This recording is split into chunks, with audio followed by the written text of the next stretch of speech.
Commissioner Heiberger here, and they're also available in our county auditor's office anytime during regular business hours. If you need a listening device, please see one of the county staff, and if you forgot your phone in the car, that's a good place for it. If you're not, just turn it off or put it on silent mode anyway. Again, call our meeting to order and look for a motion to approve our agenda. Motion to approve the agenda. Second. Motion and a second. All those in favor? Aye. Opposed, same sign. Motion carries. We have two different meeting minutes. We have a regular commission meeting on December 7th, and look for a motion to approve those meeting minutes. So moved, Bennigan. Second. All those in favor? Aye. Aye. Opposed, same sign. Motion carries. Special commission meeting on December 14th. Approve those minutes. So moved. Second. All those in favor? Aye. Aye. Opposed, same sign. Motion carries.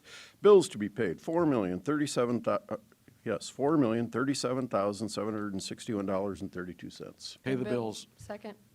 Any comments? Just that, again, the majority of this is motor vehicle fees that we remit back to the state. Seems to be there should be a better way to do that than us collecting it, sending it, but that's a different conversation to be had. All those in favor? Aye. Aye. Opposed, same sign. Motion carries. We have reports. We have the sheriff's report for November. We have the Register of Deeds statement of revenue for November, the auditor's financial reports for November, the Minnehaha County Coroner report for September, Minnehaha Highway monthly construction projects update, and the county 4-H impact report. All those are available in that book. And we'll move on to personnel actions and look for a motion to approve routine personnel actions.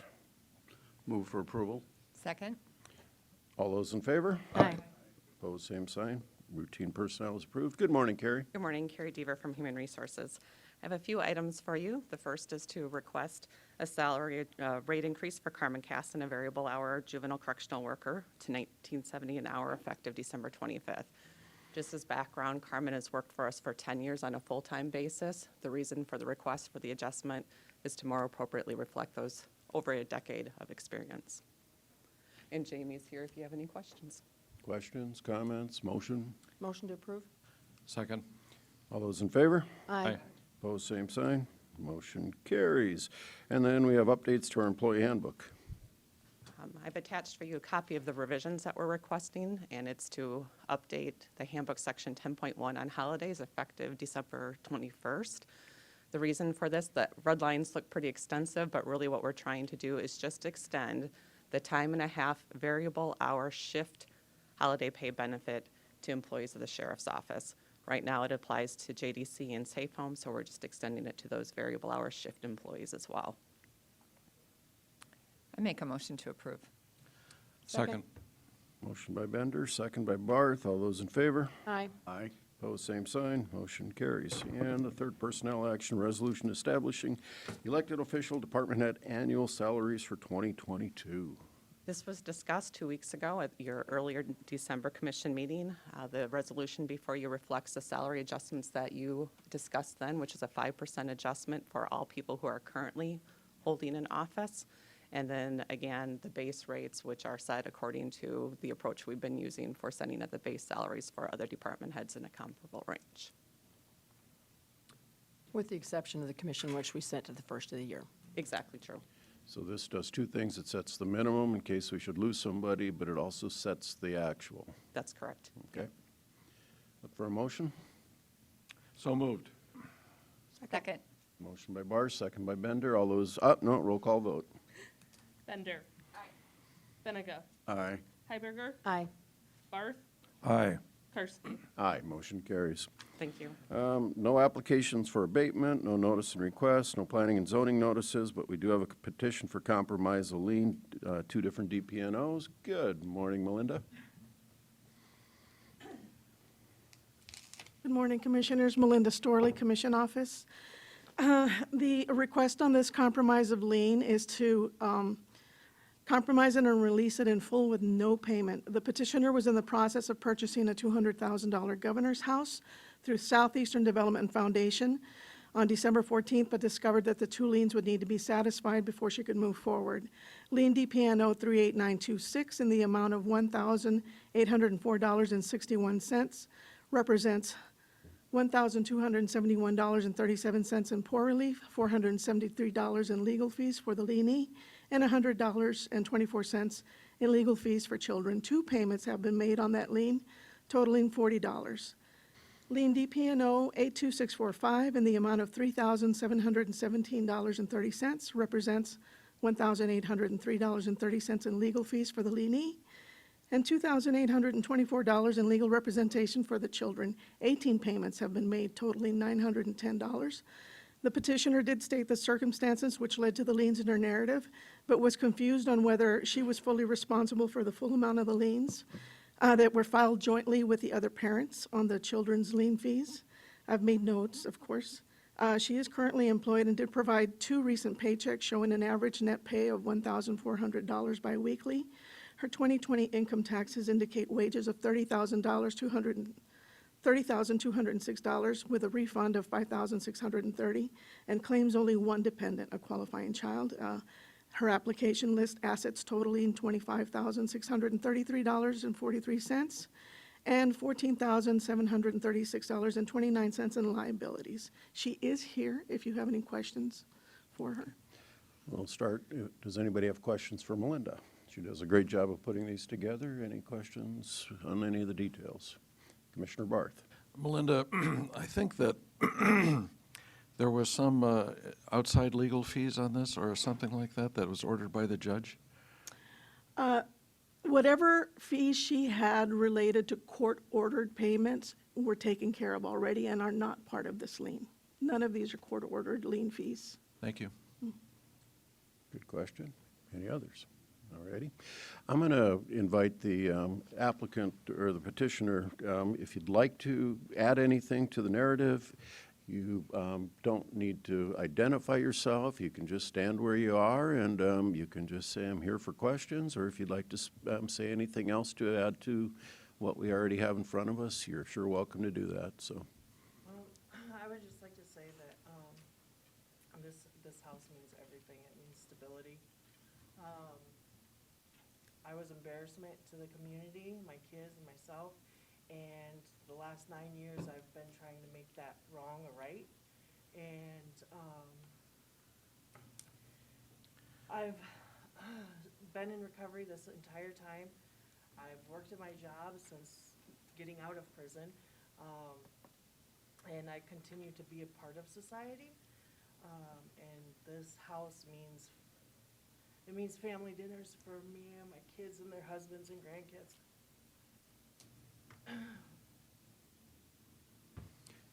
very brave of you to come up and talk about it, and I congratulate you on the last 9 years. It seems like you've done a good job. I don't know if any of the commissioners have any questions of you or comments.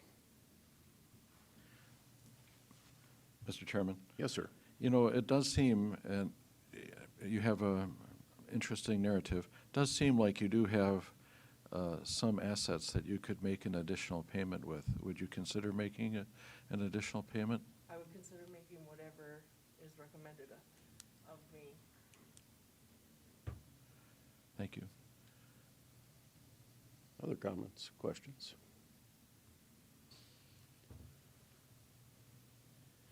Could you take into consideration that one of the parents to the children has passed away, and he is on some of my poor relief funds and the children's court fees?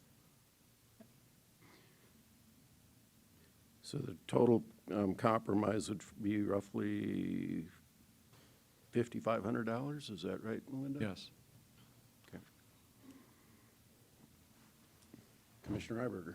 So a lot of these are poor relief and rent, and some of them are court, public defender costs to dealing with the children. And there's several people listed as partial responsibility for some of those liens. And so I'd be in favor of some kind of payment. You know, I think we recognize the fact that she's worked really hard, and that putting her in a house is a positive for all of us, because then that's paying us property taxes, and it's putting her in a more stable situation. I tried to dig through this and figure out what sounds like a fair amount. She's definitely made payments, which we also look at. That's one thing that somebody that takes this responsibility and has made payments in the past. I struggle with the dollar amount because I'm not sure, so I guess I would be somewhere between, I'm going to throw a number, and then I'd appreciate some help, somewhere between $500 and $700. So I would appreciate some input, because I worked on this on a piece of paper, and I just couldn't come up with a dollar amount for sure that I felt like followed everything I was trying to track. So If I could, if you don't mind. Go ahead. 500 was the number that was in my head, Commissioner, and, basically about 2 weeks from being homeless, the way things look. So I'm all in favor of, as you said, making things work here. Is there anybody else,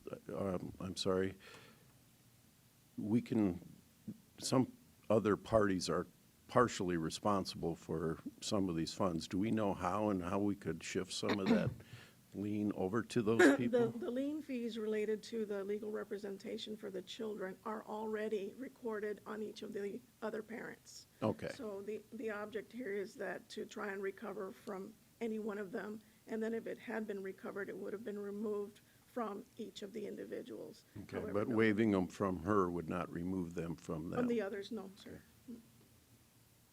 Commissioner Bender? I was gonna clarify that, and the fact that parents are jointly responsible for costs. It's not one or the other, it's both. And that typically we accept about half of what is due, just to give everyone in the room and watching remotely an idea of what we would typically expect in this situation, because these are taxpayer dollars that we are dealing with here, and so there is we have responsibility to look out for all the taxpayers that benefit, because, and we have a lot in liens that are outstanding. It's always, we do appreciate when people pay, but it's always confusing and a little frustrating to me that people come at this situation where they're over a barrel, and then we end up being in a situation where we look like the bad guy if we don't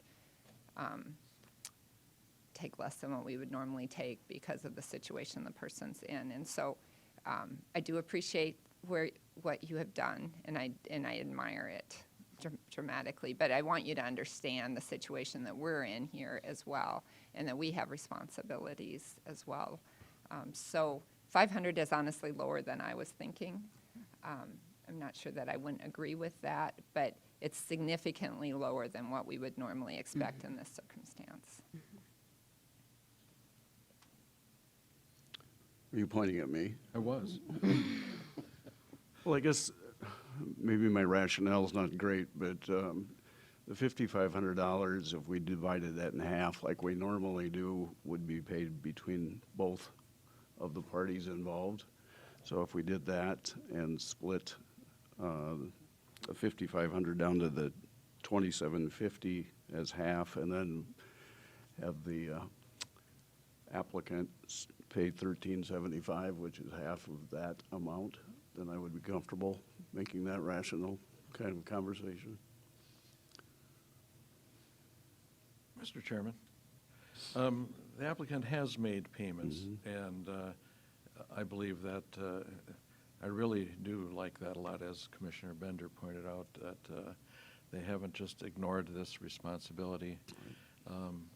And to her other point, being over the barrel, this property is supposed to close on the 27th. And, I wish that this could have come in on, June 21st instead of December 21st or whatever we are today. And I think, actually, Gerald, that's a little high for me. I think that 500 is on the upper end of where I would want to go, and I'll make a motion for $500. The motion for $500. would you like me to make a second in your behalf? Because I'm not ready Make to a second and maybe take additional comments, and we can always make a substitute motion too. I'll make a second in behalf of Commissioner Karski. Okay. If I could make some comments, a lot of these things come up last minute, all of us, they do the last check and they say, oh, you have this lien. And they didn't know it until, I mean, she was supposed to close on the 15th last week. And, 3 days before closing, oh, you got this lien at the county, you got to settle that. It's not like we've had all this time to plan. Should have you known it was there? Yes. I did know that I owed the city $200, when I paid my last payment. I was told that I only had $200 left to pay off the debt that I owed to the city. Okay, okay.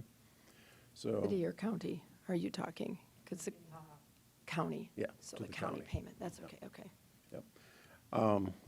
so I do see the kind of last minute scramble to get these things done.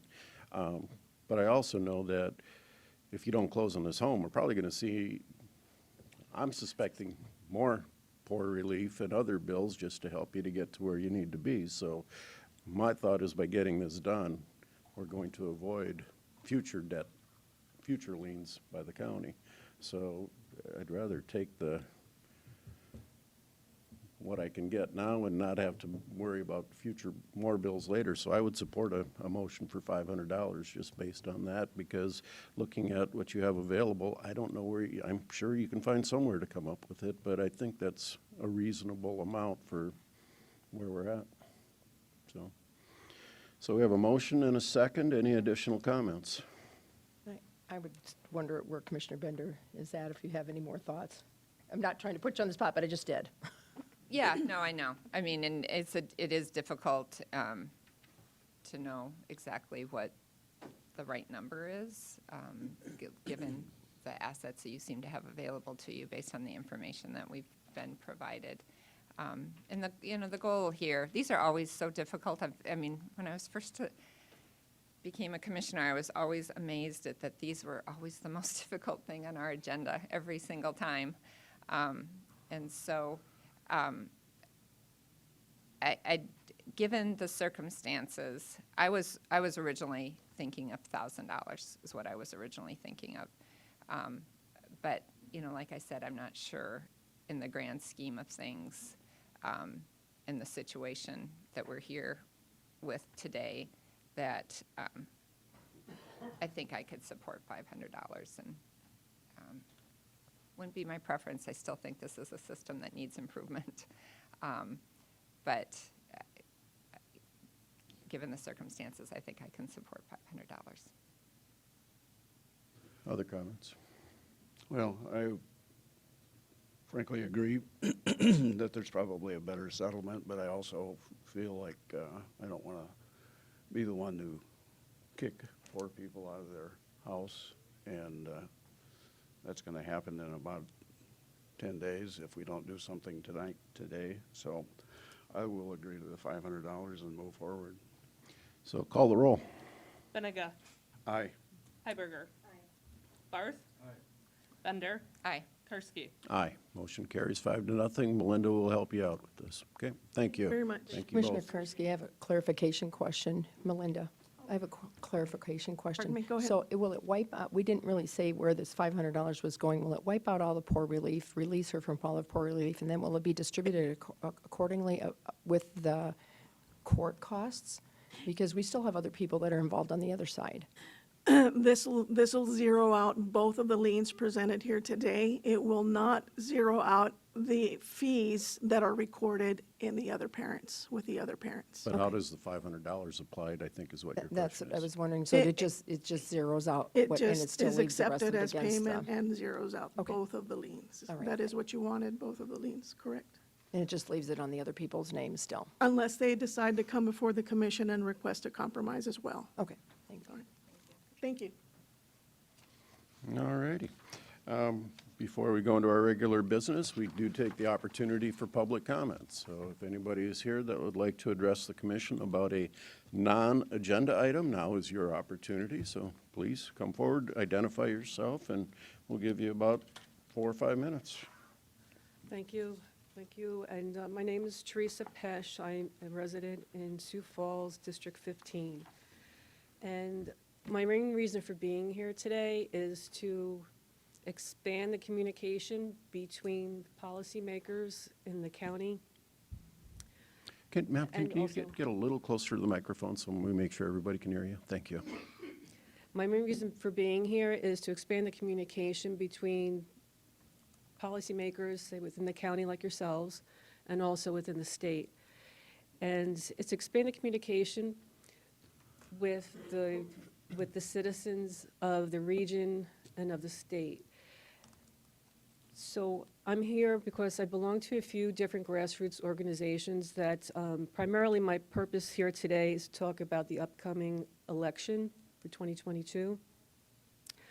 And it's about keeping the election system more honest, and also to have voters, legal registered voters, being the ones who are actually voting, and to have our information not easily hacked.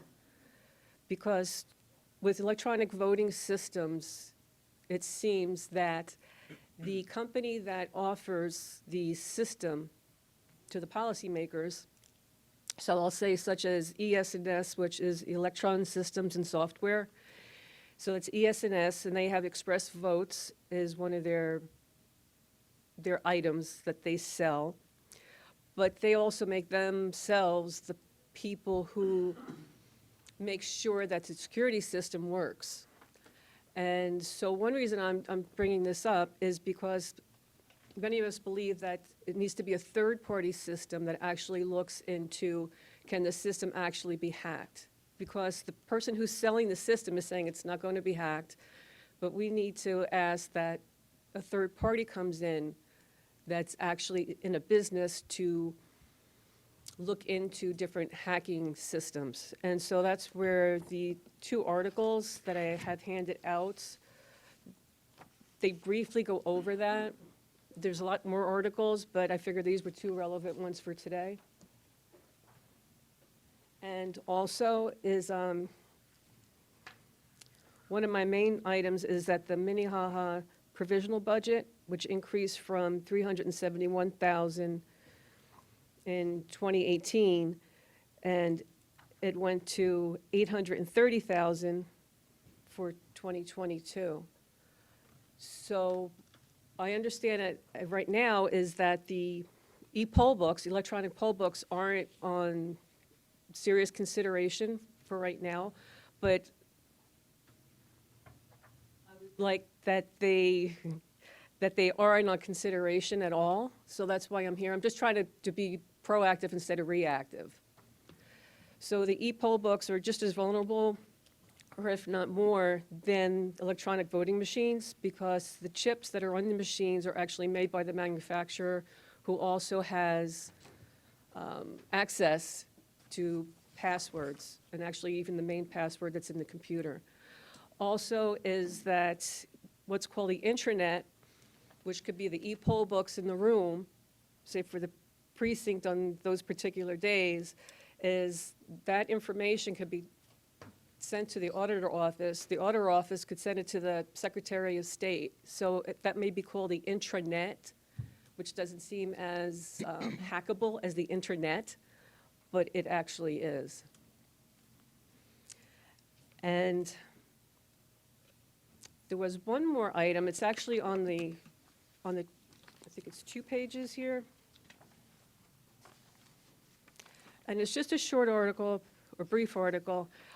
But my main point for this one was because on the e-poll books, I'm not exactly sure if Minnehaha County was thinking of buying the e-poll books, but there's different information that could be on them, including the voter name, driver's license number, address. And so these e-poll books can be easily hacked, and that's our information. That's our private information that can be easily hacked by people wherever. And especially this day and age, if I'm voting for a certain political party, I don't want somebody else to be privy to who I'm voting for. So whether it be, because of the society that we live in today, is sometimes people get upset over over things like one's personal freedom. And I just feel that our personal information, and our political ideals shouldn't be privy to hackers. Teresa, we appreciate you being here. You've been at 5 minutes now, and I'm sure this is an issue we'll see and hear a lot more about, so we appreciate you bringing this forward and your involvement. And your, again, I'm sure it's something we'll hear more and more about, so thank you. Thank you, sir. Anybody else here for public comment? Okay. Well, oh, please. My name is Gary Meyer. I live in Hartford Township, and I think all of you are aware of the city of Hartford and their plans to develop a regional sewer facility. And I'm here because I'm looking for some help. I have visited with Dean personally from the county level. I visited with Scott Anderson from Zoning and Planning. I visited with my Hartford Township, and the answer is the same. I have no representation. Hartford went about purchasing land 1.5 miles outside their city limits very quietly, and then they quickly drew a line around it and called it Hartford City. They did this for the purpose of avoiding any public opposition. None of my neighbors, I live outside the city of Hartford, not very far outside the Hartford boundaries. None of my neighbors nor myself were notified. We weren't aware that this was happening, and so we had no chance to voice our opinion that we did not want this. And not only is the city of Hartford planning to put their sewage system out in our neighborhood, and it's in a location that not one resident of Hartford will be able to see or smell it. They put it outside of Hartford on the other side of the interstate. They purchased a little plot of land, and that's the only land on the other side of that interstate. If you look at it from aerial view, it does not look like it's part of Hartford. But now they've invited 4 other communities and 2 townships to also dump their sewage in our neighborhood. And they did this for the sole purpose of helping them pay for their facility so they could enjoy lower sewer rates. And yet those of us that live in that neighborhood, we cannot even use that facility. All we can do is look at it. It's very frustrating to me. I feel like I have no representation. Hartford has 2 other options. They could put this facility at their existing lagoon site, but obviously they do not want it in their neighborhood. I completely understand. But the other option they have is to join forces with the city of Sioux Falls and Minnehaha County, who already has a facility built, overbuilt, with the anticipation of having these communities join them in a regional plant. And I would ask that you consider what they're doing. I feel like it is not right. They're dumping their sewage system and inviting others to dump on a neighborhood that has no say in what goes on. I would ask that you call them back to the negotiating table, sharpen your pencils, and hammer out a deal that's good for everybody, not just the city of Hartford. It would benefit the plant that's already built that Sioux Falls uses. It would benefit the county and the township, and it also benefit the city of Hartford. But you need to negotiate with them. And so I'm just asking you to please consider that option, and if you can help us out, that would be appreciated. Thank you. Thank you, Gary. All righty. Anybody else here for public comments? Not today. Not today? Okay, Commissioner. Moving on to regular business, we have a briefing on medical cannabis dispensary applications. Auditor Kite.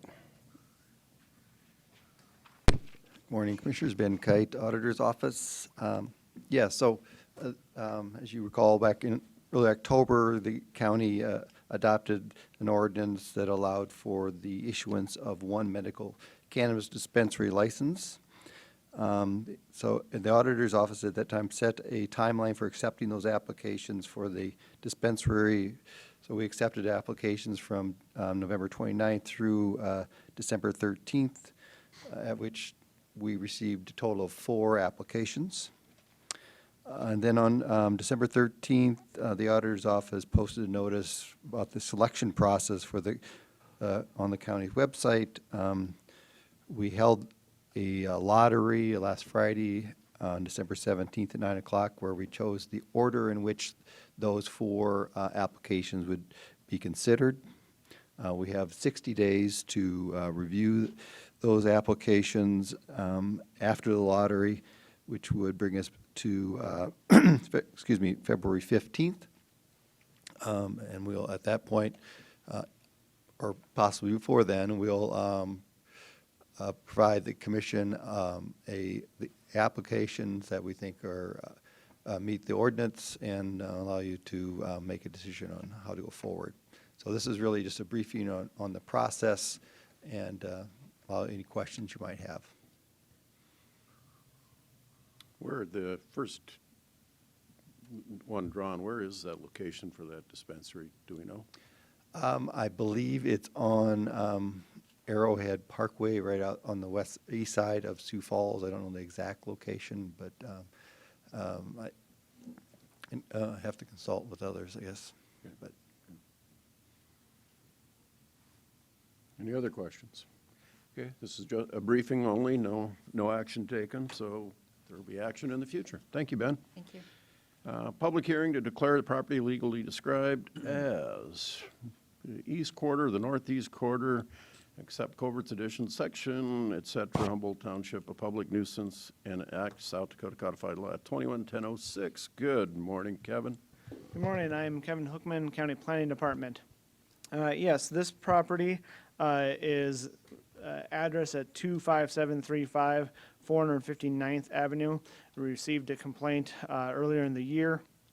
This property was brought before you on October 19th to determine a public nuisance. At that time, we went through the photos and I showed you that there was great improvement from the initial complaint to the time in October, where there were a handful of things that were still on the property to clean up. At that time, the county commission requested for staff to review the property again in December. I visited the property on December 15th and found that the property was largely the same as what it was in October. So there's still some inoperable and unlicensed vehicles and abandoned property on the site. Inoperable vehicles and abandoned property are specifically required to be placed within an enclosed building according to the public nuisance ordinance. South Dakota Codified Law does allow the county to declare a public nuisance and clean up the property at the cost of the property owner. And I'll go through a few photos here for you. So this is the site to the property. It's about 1.5 miles northeast of Humboldt. There's kind of the farm portion of it. These are some of the early photos that initiated the complaint, and you can see that there are cars tipped on the side and other metal and debris. And throughout the summer, I visited the site several times. Towards the end of the summer, some progress started happening. You can see some of the photos here in August, and some of the vehicles have been removed. And then this would be the site visit in October. So I visited the site on the 15th again, like I said. I have some similar picture angles side by side, October on the left and December on the right. You can see that largely speaking, the property has remained very similar.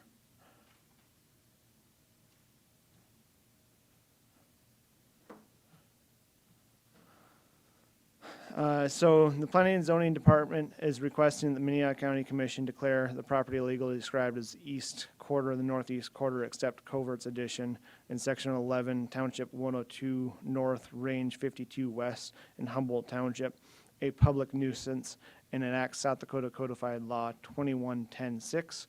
And I can take any questions. I believe the property owner is here today, so he can come speak to it as well. All right, thank you, Kevin. Any questions of Kevin? How many acres is this site? I believe it's 20 acres total, and most everything is right there in the farm. That doesn't spread off. Yep. That, so. Other questions for Kevin? Okay, I'd like to give the property owner a chance to explain his story and the situation that we have here. So, good morning, sir. Morning. Okay, all the vehicles are Can already you gone. step to, yeah, thank you. All the vehicles are gone. the last few weren't even mine that were there. The guy come and got them, was it Wednesday last week? Okay. So all the vehicles are gone. The only thing I have a question for you on. Use the microphone, sir. This is going to be broadcast on Okay. television. The only thing that's left there from what I got from his thing is he wants a decapitated shed or whatever, but my kids use that for their 4-H projects. Okay. I'm So sorry. the vehicles are all gone. Vehicles are gone. Vehicles are all gone. Questions of the property owner? And he Mr. gave me this one too on there's a grain bin there, but the guy, that's already sold too. The guy said just give him some time to get it out of there, weather permitting, so he could put it. Sir, are you running any sort of business on this property? No, well, calves, cows. Okay. Farming? We did some scrap cars earlier this year, Okay. Okay. but everything went to Sioux City. Okay. Any other questions of the property owner? Commissioner Iberger? Can we have Kevin go out there this week? Kevin, can you go out there this week and come back to us next week and tell us if it's actually all cleaned up? Okay. So Commissioner Bender?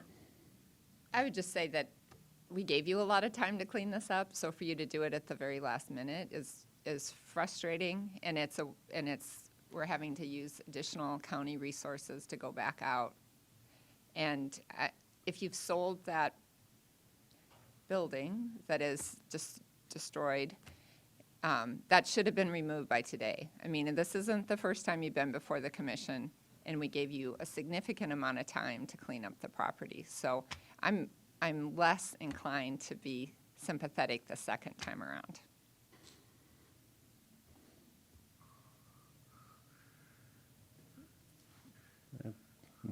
Earlier, we had action, and there's two difficult things that the commission does, in my mind, the DPNOs and public nuisances. Both very challenging subjects to tackle. So I'm going to be looking for a motion either to delay action for a week, to give Kevin the opportunity to go out there, or maybe 2 weeks, whatever, or to declare it a public nuisance. I'm wondering about what my other fellow commissioners' thoughts are. Because that might make their motion. Can I ask one question for clarify? And this might be a question for Kevin. Can you explain about the building that he's asking for additional time with no definite date as to when it would be removed, and help us to understand that part of this puzzle? And the 4-H thing, I didn't understand, sorry, I couldn't understand the 4-H thing, so I don't. Use the microphone. Kevin could answer what we're talking about.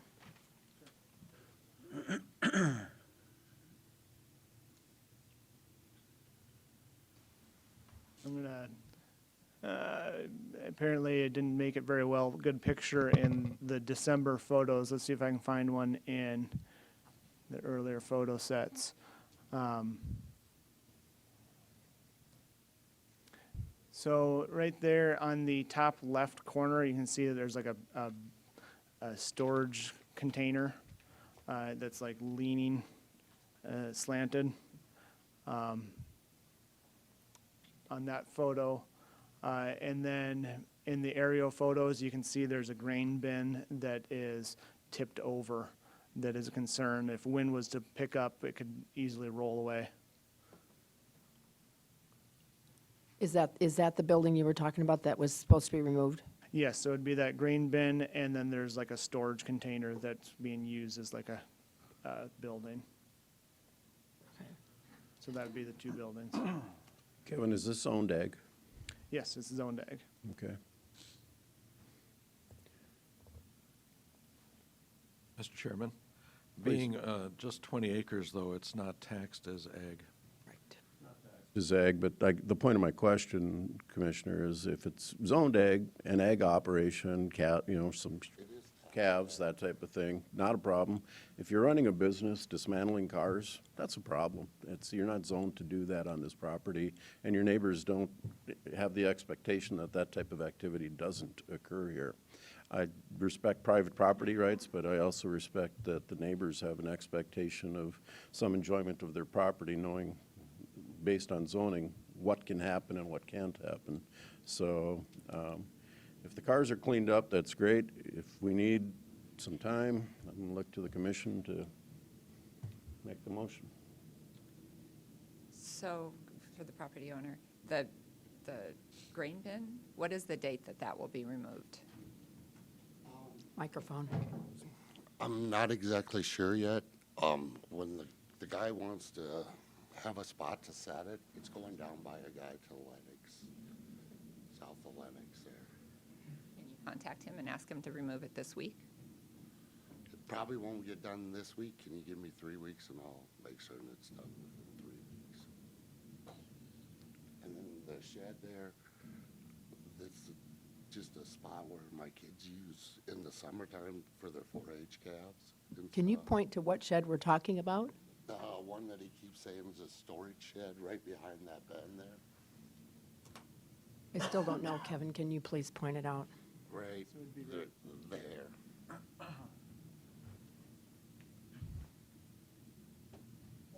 That again, because my map is, Okay. I'm trying to figure out where this is at. And Kevin, can you explain why you think that needs to be removed?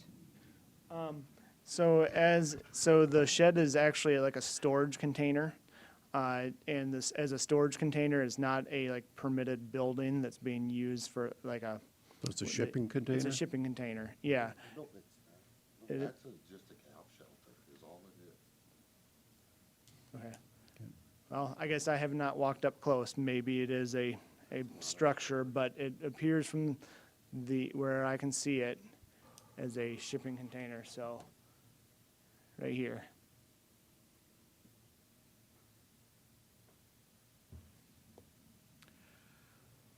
Mr. Chairman. Commissioner Barth. Sir, do you have any problem with Kevin walking in onto your property and looking at this? You do have a problem? No, So you don't want him to do that? I don't want him to do that. I'll take pictures of it or whatever. Send them to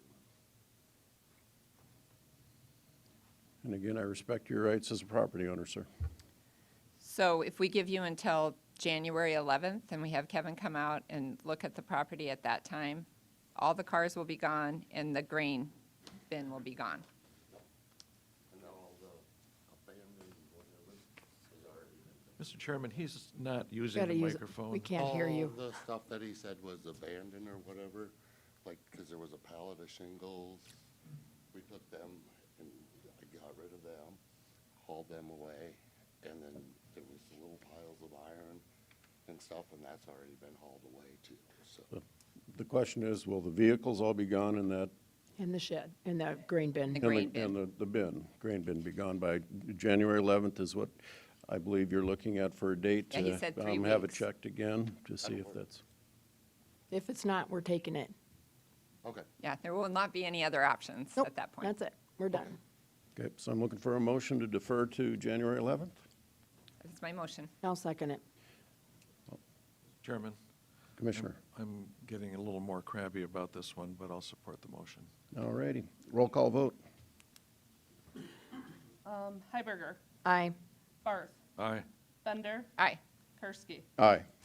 Motion carries 4-0. January 11th, we will be looking at this again. All righty. Moving on to item 12, and Commissioner Bender said she needs to be recused from this action. Mr. Chairman, Yes, sir. I think we need Commissioner Benega to come back and hear this.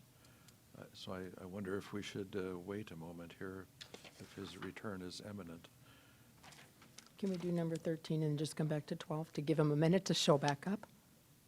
Yeah, let's go to, I'm sorry to suggest this, but let's go to 13 and resolve it quickly, I guess, or maybe go to 14 and 15. I'm here for 13.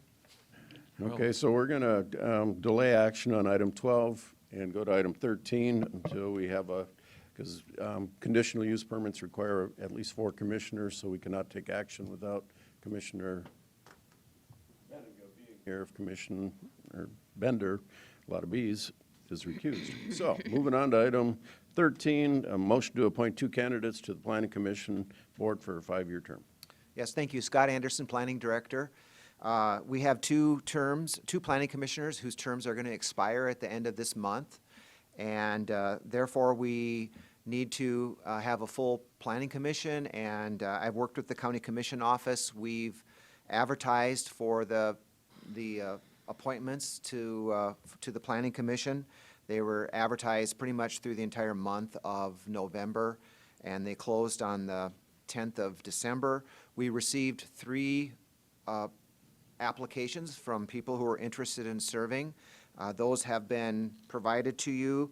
Two of the 3 are currently on the Planning Commission. That would be Becky Randall and Adam Morehauser. The third is Richard Boander, and I did let him know that today would be the day that you would be considering this. So I will ask that you consider the 3 candidates, and if you feel that they are appropriate for the positions or for the Planning Commission, that you would appoint 2 of them. And I'd be glad to answer any questions, and you have their application sheet, so. Are any of the applicants here? One of them is for sure. Mr. Boander is too. I don't see Adam Morehauser, but he is farming, so maybe he's farming. He has animals. Yeah. All right. Commissioners? I would ask Commissioner Barth, because he's the one who works with these people, so. Well, there are obviously 2 that I'm going to support. At the same time, I think we should hear momentarily from the 2 that are present. And I can speak for Adam Morehauser that, he's a township supervisor and has cattle, and that he works with his father. Okay. So I'll invite the applicants one at a time to come up and introduce themselves and address the commission, so.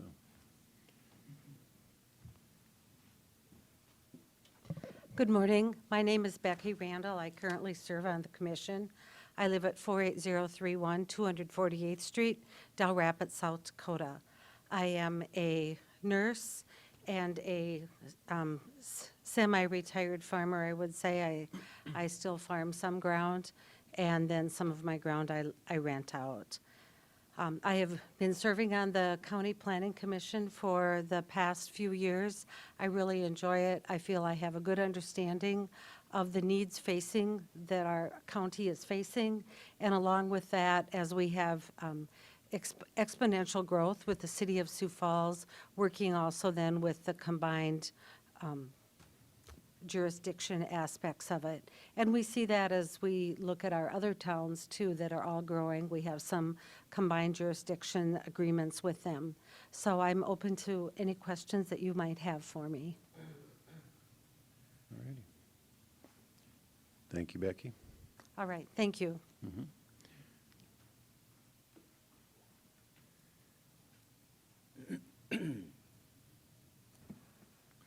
Good morning. My name is Rick Bonander. I live between Brandon and Valley Springs. My address is 26268 486th Avenue in Valley Springs. I grew up in Valley Springs on a farm, and in my entire life I've been involved with some type of agriculture, either on the sales or production. I built my house out there. I didn't go far in life. I moved about a mile north of where I grew up. And so I built my house there about 5 years ago, went through the Planning and Zoning Commission, and I feel like I've got very well served from the Planning and Zoning Commission, and I just want to offer my services, as I've been very blessed in life and would like to offer something back to the county. So I'll be happy to answer any questions that you have of me. Thank you very much, sir. Thank you. All right. It's always a unique circumstance when we get 3 applicants for 2 positions. We'd like to put you all on, but of course we can only do 2. Bonnie, do you have any comments? Oh, okay. Bonnie is, I think, the chair of the Planning Commission, correct? Yep. So, okay. A job much sought after. Oh, yeah. All righty. So I'll look for the commission, to the commission for action. Mr. Chairman? Yes, sir. I'm very impressed with the presentation by our 3rd candidate, and it's great to have people interested in this, because when you get the job, it's difficult, as you'll see if you stick around a little bit. There are people that, no matter what the project, they're against it. You know, Gerald's quilt shop, we can't have it because the traffic is too heavy, et cetera. And, you know, it's like people Google quilt shops and decide what's wrong with them. But it's truly a service to be on the Planning Commission. And while I'm very respectful of our third candidate, I will support the ones that we have incumbent, Adam and Becky. And truly, it takes a while to season a new commissioner on that board. You know, I think we've had board members who went their first term without speaking. And that's not quite true, but they didn't talk much. And look how long it took me to get to this position. Anyway, I'm going to support the two incumbents at this time, but I really urge you, should you not get it today, to stay involved and come to our meetings. Is that a motion, Commissioner? Sure. Motion for the two incumbents, that'd be Becky or Rebecca Adam. Randall and Adam Morehauser. Yes, sir. Okay, so we have a motion. I'll second that motion with a comment. Please, Commissioner. I just want to thank all of you that are here for your service, because your meetings go long. And they are meetings that tend to involve a lot of people being emotionally vested in the issue for good reasons. But that makes the decision-making even that much more difficult. So I'm, like Commissioner Barth, very encouraged that we have multiple people seeking public service here. I think it's it's a high calling, and our whole system couldn't work if people weren't willing to get involved. So I encourage all of us to look at opportunities to get involved like this. But I will second this motion. It is a high learning curve, and it's an area where I still feel like I struggle to be as knowledgeable as I should. And so I appreciate the folks that are willing to really dive deep into those issues. Commissioner Iberger. I'm going to support it too, Mr. Bonender. I thank you so much for coming and, bringing us, your words too, and I hope that you apply again, and hopefully there will be an opening. We want rural people to be vested in what's happening in the rural county, and it's important. Commissioner Barth has been doing planning and zoning for 15 years, I think, and they're right, it's a tough job, and you do really have to understand it. I've been here for now finishing up 11 years, and it's a lot to learn. And I would, same as Commissioner Bender, encourage you to start attending some of their meetings, because you'll really get a handle on what they're doing. So, yeah. All righty. Yes, Commissioner Barth will be ending his career on the Planning Commission, and I'm sure there'll be an arm wrestling competition between the commissioners. Should to you be interested see- in replacing me, feel free to raise $50,000 and throw your hat in the ring. Yeah. This commission does a heavy lift for the county commission. The planning commission does the heavy lift on a lot of these things. So I very much appreciate the work that they do and the time that's put into it. Monday nights, first Monday of every month. So, yeah. And I think it goes to the newest commissioner. So, I'm the senior commissioner. yeah, Yeah. well, you were the newest, but once you're on it, you're there forever when you took it. So, anyway, we have a motion and a second for Morehauser and Randall. All those in favor? Aye. Opposed, same sign. Motion carries. Thank you, sir. And moving on to backing up to 12, consider appeal of a decision by the Minnehaha County Planning Commission to approve a CUP allowing construction of a public utility facility. Commissioner Bender is recusing herself. Going back to what we just did, this is, sometimes it comes back to us. Yes. Welcome, Kevin. Yes, Kevin Hookman again at the County Planning Department. This is conditional use permit number 2176 to allow a public facility on the property legally described as Dig Vigs Tract 1 in the east half of the northeast quarter of Section 31, Township 104 North, Range 49 West, which is Del Rapids Township. It's about 3/4 of a mile northwest of Baltic. I'll bring up the map here. The petitioner is requesting a public utility facility. In our ordinance, it has two different definitions for utility facility. It's a public utility facility and a neighborhood utility facility. The difference between the two is that a public utility facility includes above-ground buildings greater than 120 square feet in size. Several structures on the proposed site do exceed the 120 square feet in size parameters, so the petitioner was required to apply for a conditional use permit for the public utility facility. The Planning Commission heard this item on November 22nd Planning Commission meeting. The item was removed from the consent agenda and was discussed briefly, and nobody at that meeting spoke in opposition to the item. The Planning Commission approved the conditional use permit with 9 conditions, and they approved this unanimously. And the minutes of the meeting have been presented to you for review. I'll go over a couple of the photos here. So they're somewhat self-explanatory. You can see that the property is a triangle shape. They're going to be partitioning off a small rectangle out of this property to do their facility on.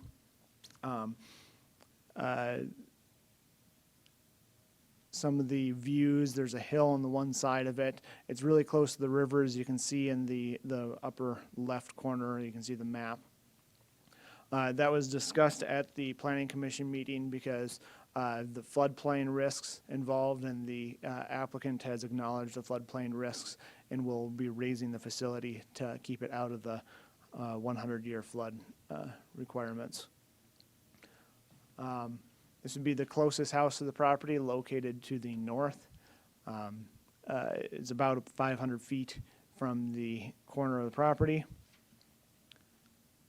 And there's kind of the river on the other side. I'll bring it back to the location map. The public utility facility, you'll be hearing from the petitioner a little bit more. The plan is to connect a natural gas line leading from a dairy into an existing natural gas line that crosses these properties. So that's why there's going to be this transition in this area to have buildings to transition the two gases together. And I'm sure you'll hear more details on that, and I guess then I'll be here for any questions, and we can move on with the hearing. What is the appeal exactly? So the appeal was received after the meeting that listed, let's see if I can find it here. Got a lot of papers for this particular project. Primarily the concern was the proximity to the facility of the neighboring house to the north. So the neighbor is appealing the decision. It's not the petitioner that is appealing any of the conditions. Correct. It's the neighbor is appealing the decision of the, okay. Yep, and so the appeal letter included the proximity, and I'm sure you'll hear more. Had 3 different other things. Petitioner failed to sufficiently inform the Planning Commission of details of the project, and needs, number 2, that needs more information to make an informed decision. And number 3, the conditional use criteria set forth in the ordinance favor denial for the conditional use permit, and that was the explanation given in the letter. Okay. Commissioner Iberger. Is the person who's building on this, do they own the property? Or are they leasing the property to build it on? And then where are they planning on putting the buildings at? So the property will be purchased by the applicant, and it'll be a rectangle. And the buildings will be kind of throughout the whole property. I think there's 5 buildings, if I recall correctly, total that'll be on the property. So the whole property basically is involved? Yep. Okay. Or I should say, the whole property they're buying. I didn't set up I missed it in the PowerPoint, but the site plan shows a rectangle on the north side of the property. Okay. And that will include Like in the middle of that? Yep. in the middle of 249, a rectangle, so access would be from 249? Yes. Okay, thank you. Other questions of Kevin? Okay. All righty, moving on then. So this would be the opportunity for the petitioner, or the appellant that. Proponent, the I'm sorry? proponent, the proponent. The Proponent. proponent for the appeal or the proponent for the? Proponent of the person who, yeah, because they get the final say. Okay, so we'll take testimony then from the people that are looking to put this structure up. Thank you. Can we pull up the PowerPoint, please?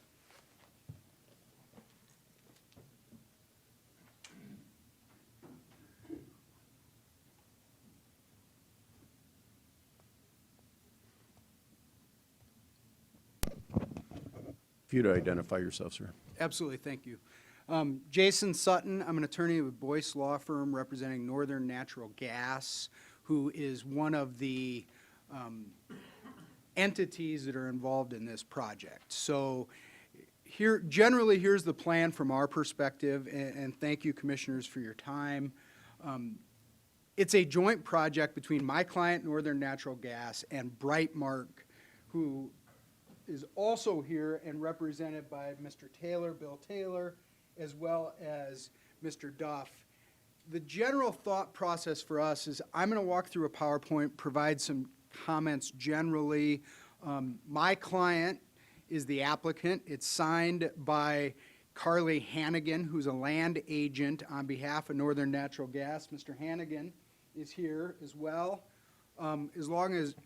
excuse me, Joel Glantz, who's the project manager. So in the event the commissioners have some questions that the foolish lawyers fumble, we're in a position to have you answered by the project people.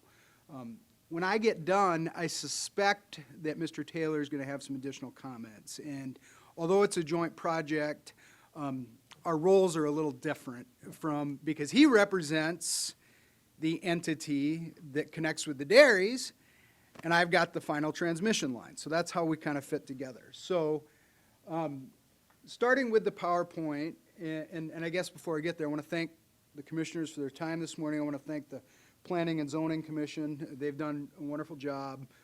So thank you on behalf of myself as well as our clients. The key word from my perspective in this first slide is a renewable natural gas interconnect site. And if you go to the next slide, please. I focus on renewable because I think this is fascinating technology. And I think it's important that this commission and the public understands really what we're dealing with here. Ultimately, what and Mr. Taylor is much more adept at describing the technology, but essentially what this project is there are 3 dairies who are already there, who are creating manure like dairies always do, and we know. Brightmark has built technology on the facility that allows that manure to be processed and to capture the methane gas. In other words, this is natural gas. It's just going up in the air and greenhouse effects. And instead of that, it's being processed, captured, being piped to Northern Natural Gas's transmission lines. And you're going to hear, I'm going to tell you now, that will heat up to 7,000 homes just from the manure that was going up into the sky. So that's the technology.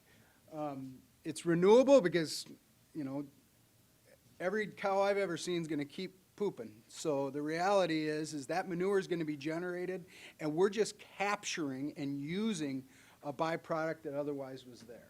So go to the next slide, please. General benefits. I mean, we wanted to provide for the benefit of the commission some understanding of why this project as a whole is beneficial. I mean, it's going to create jobs in South Dakota. There's going to be construction jobs. It's not a lengthy construction process, I will tell you that, at least as to the interconnection here. It'll be done this winter. You're talking maybe a month. So it's not going to be torn up for a long period of time. dairy industry. This commission has been supportive of dairies outside in the county. This is providing another revenue source for those dairies. And the reality is we're going to help the local communities. Infrastructure, I mean, there are gas pipelines that we already have. It's increasing currently what's there. This is cutting-edge technology. I mean, this is cutting-edge green renewable technology in South Dakota, in Minnehaha County, and that's what's being developed. Environmentally, one of the amazing things is, as I understand it, is it actually decreases some of the odor where the existing dairies are. And separately, you know, we're harvesting greenhouse gases. So let's talk about the site. Northern Natural Gas is partnering with Brightmark to build the Interconnect site, and we've got some pictures in a little more detail. I do want to correct one thing and a question from Commissioner Heiberger. We will not own that entire triangle, and I'm going to show you in a little square or a rectangle where it's at. It's an easement, so we won't own the property in its entirety. It's 3/4 of a mile northwest of Baltic, and the proposed site itself is 120 by 200 feet with 8 very small buildings. And if you go to the next slide, please. So, and this slide's a little hard to see, so if any of the commissioners need it, actually want a hard copy, I've got hard copies for all of you. But what I would say is when you look at, first of all, the dashed lines, if you're with me, that's an existing line for Northern Natural Gas now. That's what's there. That's their transmission line, just like the interstate system. Then the triangle piece, which planning and zoning referenced, you can see the little triangle with 473rd on the east side. Then, and it doesn't show up as well here, it shows up, I think, better in a color in the screens in front of you, is a little blue rectangle. Sorry. First time in my life anyone's ever said to talk into the mic more. It's a new thing for me. That little blue rectangle is where the actual site's going to be.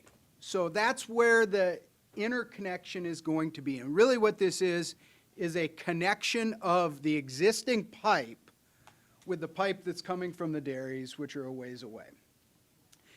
Right to the north on this map, you see a home structure. That is the landowners who are objecting to this property. It's also the picture that was referenced in zoning and planning. It's about 500 feet from the residence. So that's the objecting parties regarding the conditional use permit directly across the road. Go to the next slide, please. So here's a picture generally of what the site is going to look like. That's the rectangle that you referenced on the Correct. previous screen? Yep. Okay.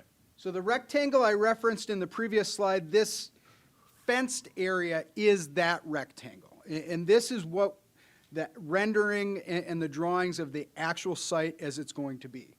The 3 buildings on the upper right-hand portion, excuse me, the 3 buildings on the bottom left-hand portion, I'm looking at things backwards, if you will, with me, that kind of make a little U shape, are the portions of the buildings that are owned by Northern Natural Gas. The other portions are going to be owned by Brightmark. That's why, although we are the applicant, it's a joint project. Now, you'll note there's going to be a 6-foot security fence, or not security, excuse me, privacy fence all the way around this. Separately, those trees, the intent, and there have been deposits placed already for existing trees to act as a barrier for sight and other things. We have 8 to 15-foot trees. It includes maple, elm, and spruce. So there's going to be green trees for purposes of the winter. It's not going to be just open. And that is actually what the plan is from the planned look on the construction. We go to the next slide, please. Now, this drawing and rendering here is what the anticipated view will be for the landowners from their residence. And I would note for you, one of the things that was provided by zoning and planning was the first picture, and there was a hill. And that's important. You know, we are building up the property to address flooding issues, but separately, that hill is still going to obfuscate the view from the landowners. So this is what we expect they will see. And I would submit as commissioners, think about that in comparison to, you know, we all drive around and we see a vacant farmstead, and you've dealt with already today nuisance issues. And so when you compare what the realities of rural South Dakota is compared to that view, I ask that you keep that in mind. We go to the next slide, please. So this is what's actually going to be in the fence, in the site. 5 small shelters and above-ground equipment. The buildings are, the largest one is 12 by 20, 8 by 16. You saw the pictures. That gives you some context. It's going to be a gravel base, a 40-foot by 60-foot driveway will allow parking. This is not a manned facility on a daily basis. That's important from a traffic standpoint. It's monitored 24/7. But the anticipated attendance is that people will show up perhaps once a month to inspect it. So there's not a parking concern, and zoning and planning's already addressed that there'll be adequate parking on site. The 6-foot fence I mentioned, as well as the perimeter. Will you go to the next slide, please? Here are some examples of shelters or the buildings that we have in other facilities and other locations. So you've got some context of what we're looking at. I mean, this is the size of a small shed. I mean, these are not huge structures. If you go to the next slide, please. Now let's talk about the effect of this project on the adjacent landowners. I mean, we want to be good neighbors. That's the reality. And the project has done a lot to try and be a good neighbor here. I showed you the view. I showed you what they're looking at. And the condition imposed by zoning and planning and intended and deposited is to put the trees in as well as the shrubs. Traffic, once the construction's done, there will be minimal, if any, existing traffic. As I indicated, it will be staffed generally once a month with a person there. Odor. This is one of the concerns that's been raised by the landowners, and this is important, I think, for the perspective of the commission. Natural gas generally does not have an odor. Now, we all know when you smell gas in your house, you smell rotten eggs. That's odor that's added to the gas so that you recognize there's a leak and you call the gas company. Generally, natural gas is completely odorless. At the interconnection site, the gas coming from the dairy to us at Northern Natural Gas, that's not odorized. There is going to be no smell. There is a spent lube oil tank. That's more a Brightmark issue, as I understand it. If you have questions, I'll let them ask it. But I want to assure to this commission that we have designed everything to the best availability we can. I mean, the reality is that pipelines are regulated extensively at the federal and state levels, and to make sure that there isn't going to be a problem for the neighbors. If you go to the next slide, please. Lights. It will not be lit 24/7. It will only be lit when there is someone there. There's a switch. I tell you that because, let's think about the reality. In the absence of some sort of problem or emergency, when are our staff likely going to be there to inspect it? Once a month during the day. And the lights are going to be off the rest of the time. So there is not an issue about the landowners looking across the skyline and having light pollution. Noise.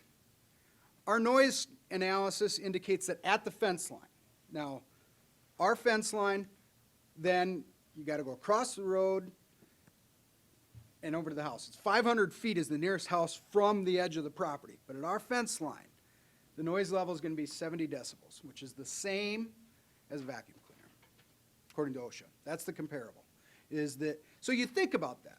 That's a vacuum cleaner 500 feet away in rural South Dakota with the wind blowing. And I realize there are 10 days a year here where the wind doesn't blow, but there are 10 days a year where the wind doesn't blow. I mean, so that's the noise levels that are indicated. We go to the next slide, please. design standards. Frankly, Mr. Taylor is much more adept at walking through the nuances of 49 CFR Part 192 and the federal regulation of pipelines. And if you have questions for him, I'm sure he will dive into it, or the rest of our staff will. What I want you to know is highly regulated, everything is designed to the standards of the safety levels required by the federal government or exceeding it. There are certain aspects with the design, for instance, of the pipe, where we are exceeding, depending on the location, by a multiple of the minimum requirements of what there is. Mr. Sutton, appreciate your comments and presentation. Any questions? You can't cut it off. I didn't think I was. I thought he was wrapped up. Oh, I'm just about done. Okay. Hint, hint. Safety, the last concern with, end up with pipelines. Here's what my takeaway is for the commission. The analysis that we have done and that we're required to do requires us to define a area of impact in the event of, God forbid, something happens. That's inside our fence. So, the reality is we're 500 feet from the nearest, structure in the event something terrible would happen.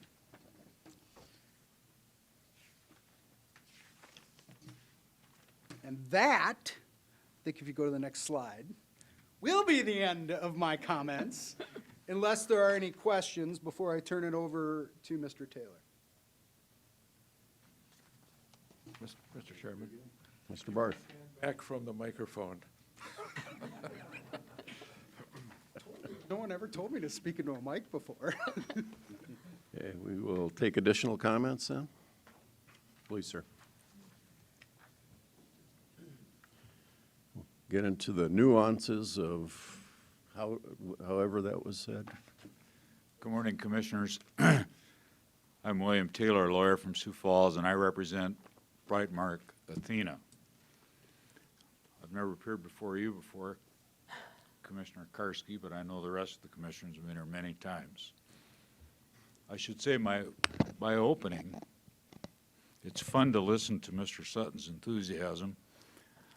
I left Woods and Fuller 6 years ago to practice law with my son and Jeremy Duff. My son, John Taylor, is a contemporary of Mr. Sutton's, and maybe I should bow to the young guys and let them express their enthusiasm. Anyway, the Brightmark Athena project. Brightmark is a nationwide company, or growing nationwide. It's been in the renewable energy business for a long time. Currently operates a facility that converts plastic to diesel fuel, and in the United States has 45 projects similar to the project that's going on in Minnehaha County, either in operation, under construction, or in the design phases in 12 states. The Brightmark Biodigester methane capture systems, Mr. Sutton said it's cutting edge, but the truth is it's not. The city of Sioux Falls has captured methane for more than 30 years from its wastewater treatment plant and uses that methane to power the electric generators that provides all of the electricity for the system. There is a landfill methane capture system on the landfill in Sioux Falls. It's been in effect, I think it's probably closing on 20 years, that captures the same gas and pipes methane gas to the ethanol plant at Chancellor through the ditches about, I think it's a 12-mile pipeline. So it's not cutting edge, but it is modern. So here's how it works. The Bodewine family has interests in 3 dairies in Minnehaha County. One is just north of the injection point and a little to the west. Another is north and a little less to the west. And the third is on the Minnesota border just north of Garrettson. I have a slide that shows the locations of the dairies if you want to see it. I will put that into evidence. There are digesters being constructed on each of these dairies. The process is that the manure, as it's captured, before it goes to the settling ponds, passes through the digesters.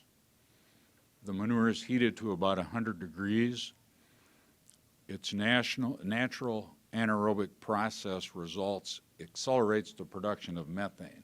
Otherwise, the methane would be produced in the settling ponds and go into the atmosphere. So there's a dome over these digesters, just like on the wastewater treatment plants by the Great Bear. The dome captures the gas, the methane gas. It's lightly processed to remove moisture primarily and remove a couple of components. And then it's compressed, and it will pass through pipelines that'll be constructed from the border by Minnesota, the Moody, which unfortunately is spelled M-O-O-O-D-Y. Mr. Bodwine explains that they may have been drinking when they came up with that name. It passes from the Bodwine Dairy westerly, or from the Moody Dairy westerly. Then there's a pipeline from the Pioneer Dairy that runs up to the Bodwine Dairy, and then from the Bodwine Dairy, the westbound pipeline, the eastbound pipelines connect, and then down to the injection point. Those pipelines will be constructed in the road ditches. We've worked with the county for permission, with the townships for permission. The pipelines are Part 192 certified plastic, high-density polyethylene pipelines, the same stuff that you see throughout the city of Sioux Falls for natural gas distribution. 6-inch diameter. These pipelines will operate at about 70 to 90 pounds pressure. At the interconnection point, the biogas is injected into the northern natural gas pipeline. At the same time, out of the northern natural gas pipeline comes natural gas, which will pass through a second pipe that's parallel and constructed in the same trench as the biogas pipeline that goes back to the dairies. And that natural gas provides the heat source to raise the temperature to 100 degrees in the biodigesters.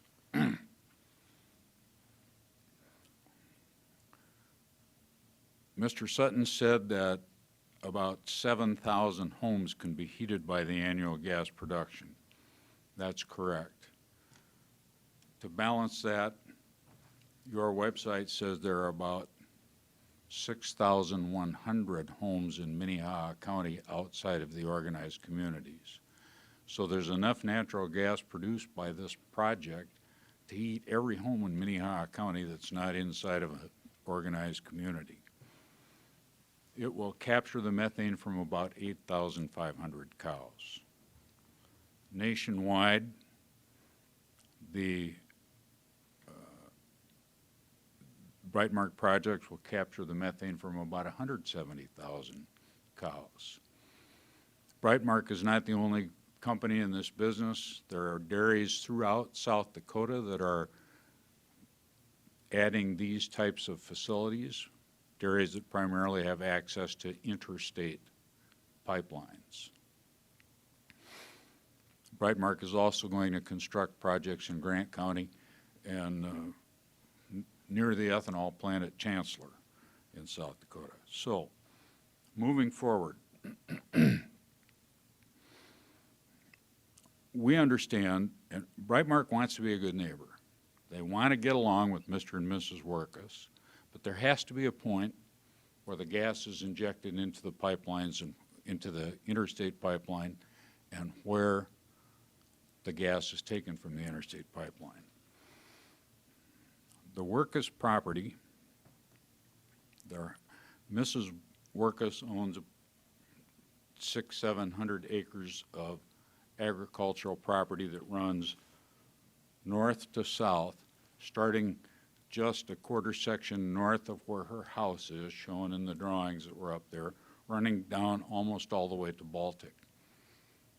The Northern Natural Gas Pipeline, which has been there since 1961, is a high-pressure, 800 pounds per square inch, 800 pounds per square inch, about a 2.5-inch diameter steel pipeline, runs through her backyard about 200 feet from the house, and she has a farm tap off of that pipeline. For those of you that know, when Northern's predecessor built those pipelines in the 60s, one of the accommodations they made for residents was to offer a farm tap. So a farmer could plug into the pipeline and take natural gas off of the pipeline. For a while it was free. In more recent years, I think Mid-America is the supplier for the Orcases, which is a sister company to Northern Natural Gas. As we understand it, Mr. and Mrs. Workus have 3 concerns. One is visual, and we have done our dead letter best to screen the property. We've already contracted for, and I'll put into evidence and give you the bill, with a nursery at Brandon for $50,000 worth of trees to be planted around the project, which includes 10 to 12 foot high spruces that are bag grown and be transplanted, 15-foot maples. So they're concerned about visuality, and we will do our best to screen the project. They're concerned about noise. You heard Mr. Sutton say that our measurements are 70 dB at the property line. 70 decibels at the property line is equivalent. It's about 10 decibels less than a feed grinder or a auger or a grain dryer. I should point out to you that the property, the triangle, is owned by Nelson Farms, Inc., and under the zoning ordinance as it's currently written, Nelson Farms, Inc. could do exactly what Breitmark is going to do on the property, that is, construct buildings, and they could do it without, it's a permissive use in Article 3 of the ordinance, so they can do it without a building permit. That's all it takes. And Nelson Farms, for example, could have a grain storage facility there and run a grain dryer and a feed grinder if they wanted to, which is considerably noisier than what we propose to do. So they're concerned about visuality, they're concerned about noise, they're concerned about safety.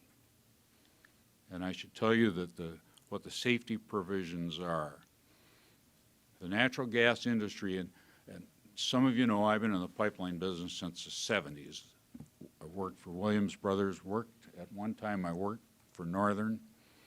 Most recently I've been on the dark side and worked for the Keystone XL projects and to some extent Dakota Access. The gas pipeline industry is one of the most heavily regulated industries in the United States. FERC, the Federal Energy Regulatory Commission, pursuant to Congress's directive under the Natural Gas Act in the 60s, adopted a set of regulations that comprehensively deal with how pipelines operate, the material that's involved in pipelines, a comprehensive safety package with respect to natural gas pipelines. The Breitmark facility is an intrastate pipeline. FERC regulates interstate pipelines, that is, pipelines that operate in more than one state. Northern operates throughout the corridor of the central part of the United States. Breitmark operates only in South Dakota, so Breitmark is regulated by South Dakota standards. Of course, FERC was not very trusting of the states when it enacted its regulations. So Congress said, FERC, we're going to let the states regulate intrastate pipelines subject to your guidance. So FERC said, here are the comprehensive regulations for interstate pipelines. States, take these and enact them in your own system. So the state system administered by the Public Utilities Commission is identical to the federal system in terms of safety standards. So we meet all of those qualifications.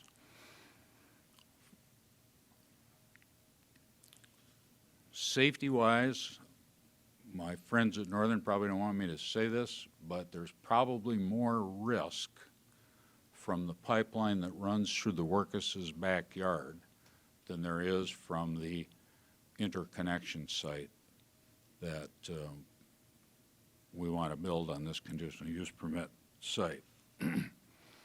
Now, we understand that there is a fourth element of concern on the part of Mr. and Mrs. Workus.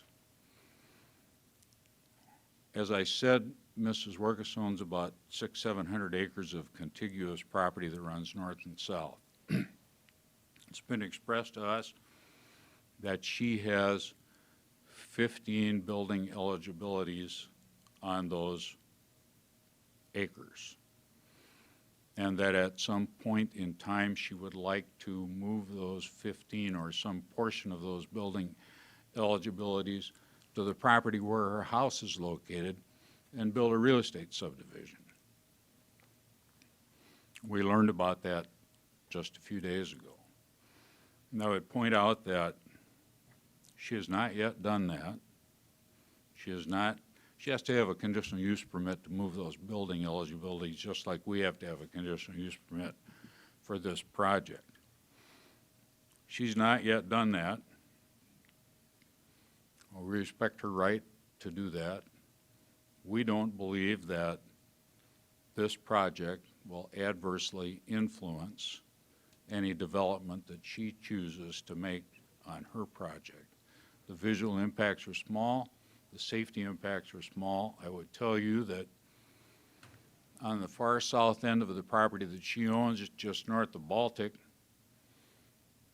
immediately adjacent to the Baltic City Park, there's a Northern Natural Gas valve site, about half the size of this location, right next door to her property near Baltic. And if you think about it, most people don't notice gas pipeline facilities unless they're in the gas pipeline business.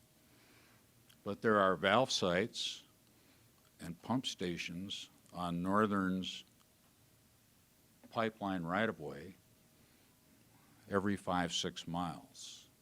And Northern's pipeline right-of-way extends from the Permian Basin in Texas up into Kansas, where there's a large natural gas storage facilities in the salt caverns, through Iowa, Nebraska, South Dakota, North Dakota, and parts of Minnesota. So these facilities, not dissimilar to the facility we propose, are scattered throughout the Midwest, and we don't even see them once we're used to them. I submit to you that I don't think there'll be any effect on the value of Mrs. Workus' property or ability to build more houses or subdivide that property going forward. There are no offensive fumes, no offensive odor, no dust, minimal noise, no vibration. Lighting is controlled. In your conditional use permit criteria in 1905 of your ordinance, you say there are 5 points that need to be addressed, 3 of which apply to this property. The effect it'll have on the use of and enjoyment of property in the surrounding area, we've addressed that. The effect of the normal and ordinary development and improvement of surrounding property for uses predominant in the area. The predominant use is agricultural. And your ordinance says that agricultural uses and housing uses are generally incompatible in the agricultural district. The third test in your ordinance is that offensive odor, fumes, dust, noise, vibration, lighting will be controlled, and that none of them constitute a nuisance. And I think we've addressed all of those points. The final point is the health, safety, general welfare of the public, and I think we've addressed those points. We believe that in partnership with Northern, it is entirely appropriate to use this property for a small-scale interconnection point between these two pipelines. I'll take any questions that you have. Thank you, Mr. Taylor. Any questions? All right. Any first additional comments from the petitioner? I should say that I have with me the two engineers from Brightmark who are managing this and can address any question you want. One is the project manager, that is the digester aspects, and the other is the pipeline and gas manager. Okay. Dan Kubicek and Ryan Berger. Any additional proponent commentary? Okay. You here to speak in favor of this, Mr. Meyer? Have a comment on the project, if that's okay. Please. I am not neither for or against it. I really don't have an interest in the project. But I have to commend Brightmark. If they're sincere about being neighborly, I have to commend them on that. They've addressed lighting, they've addressed noise, they've addressed traffic issues, they've addressed smell, and most of all, they've addressed preserving the site of rural America with their plans of what they're going to do to their neighbors, for their neighbors, to help lower the effect that this will have on their neighbors. Back to my earlier comments about Hartford and their sewage, they not only will not acknowledge their neighbors, they have offered us nothing. So I commend the company for that. The only thing I would add is they offer the works' free natural gas for their inconvenience.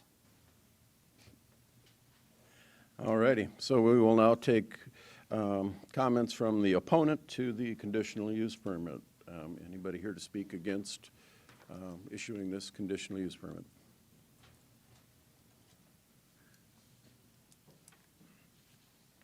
Good morning, Commissioners. Reese Allman with the Davenport Evans Law Firm here in Sioux Falls. With me are my clients, Nicole and David Verkus. I will turn it over to them here momentarily, but first I want to thank you for your time. I want to thank Mr. Sutton and Mr. Taylor for their presentations. They were very informative, detailed, certainly did a very nice job. And I just want to say this concept, this process that they're proposing of capturing methane to create into renewable gas is certainly an admirable one. I don't think anyone here will disagree with that. Certainly the workers, I think, will agree that the concept, the process is fantastic. But that's not the question for the commissioners here today. The question is whether or not this public utility facility should be sited in this particular location, whether or not this project, this process is suitable for this particular location. So the question is not about whether this is a good idea or a good project or a good process, but really the question is about siting. Is this location, which is about 500 feet away from the Verkus' residence, or as I call a par 3 away from their residence, is it appropriate to site a public utility facility in that location? And we're going to present both practical reasons as well as a legal reason for you commissioners to vote no on this application. So first, let's talk about the practical reasons, which really focus on the conditional use permit criteria, the 6 criteria that are found in your guys' ordinances that Mr. Taylor just discussed on. So at this point, I'll turn it over to Nicole to talk and tell you guys about their property and about why this facility just isn't appropriate 500 feet away from their residence. Good morning, Commissioners. I just have to speak from the heart. I'm not a public speaker, I'm a nurse, so give me some grace. We have lived on our current property since 2007. We bought the property with the current home at that time in 2006, moved our family out there. purchased it from my grandmother. The land around that has been in our family for nearly a century. In 2017, we started assessing whether the current farmstead was sustainable, the house itself. Talked to many contractors, they said, you'd be better off building. So we took our equity, tore it down, put it in a pile, buried it, and built a new home. We've put some of our life savings into this home. We don't have a second option. This is our forever home. We planned it meticulously out with the best views from the river, from looking to the east, looking to the south. The whole house is planned out as it should be, and move back from the road, from the current existing house that was there. It was just a huge investment as we're middle-aged, and we weren't planning on starting over, but we did. We have a friend who is employed with a well-known auctioneer and brokerage agency that said you will take a hit on this property with a public utility facility going next to you. It is less than 500 feet from our house. We do own the pasture right across from the road that we do use for recreational uses also. As Mr. Taylor addressed, we do have 15 building eligibilities that if we were to develop, which is a possibility, would also take an equal hit.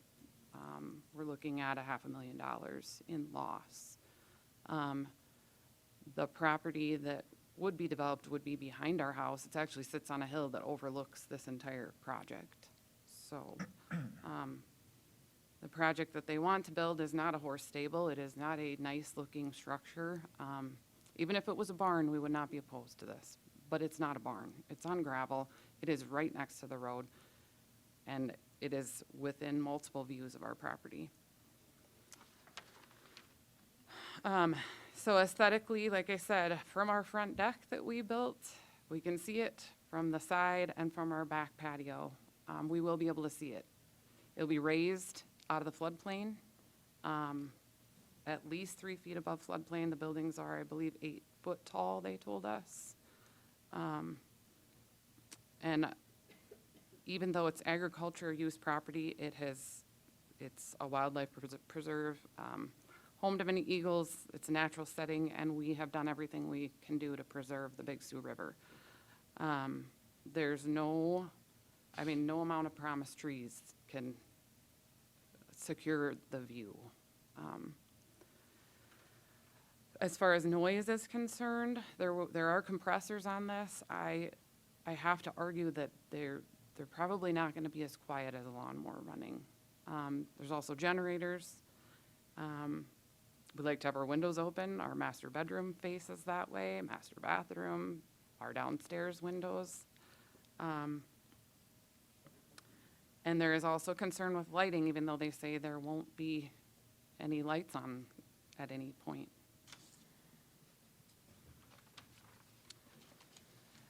And again, I just don't know what this will do for safety. You'd have to picture yourself in our home, and who's going to secure our safety?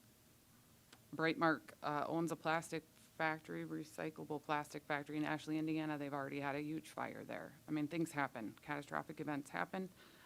Leaks happen. Who's going to be responsible for those health issues, those extending things?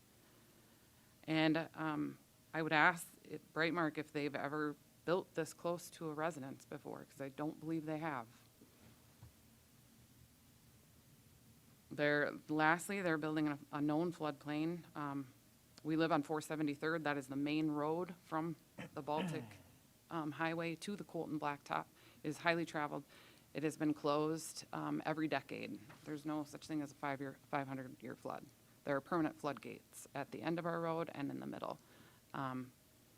There have been at times one way in and out of to our residents. So for safety-wise, for EMS to get to our house, has been difficult.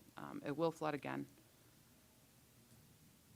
So I would just ask that you consider us in making your decision.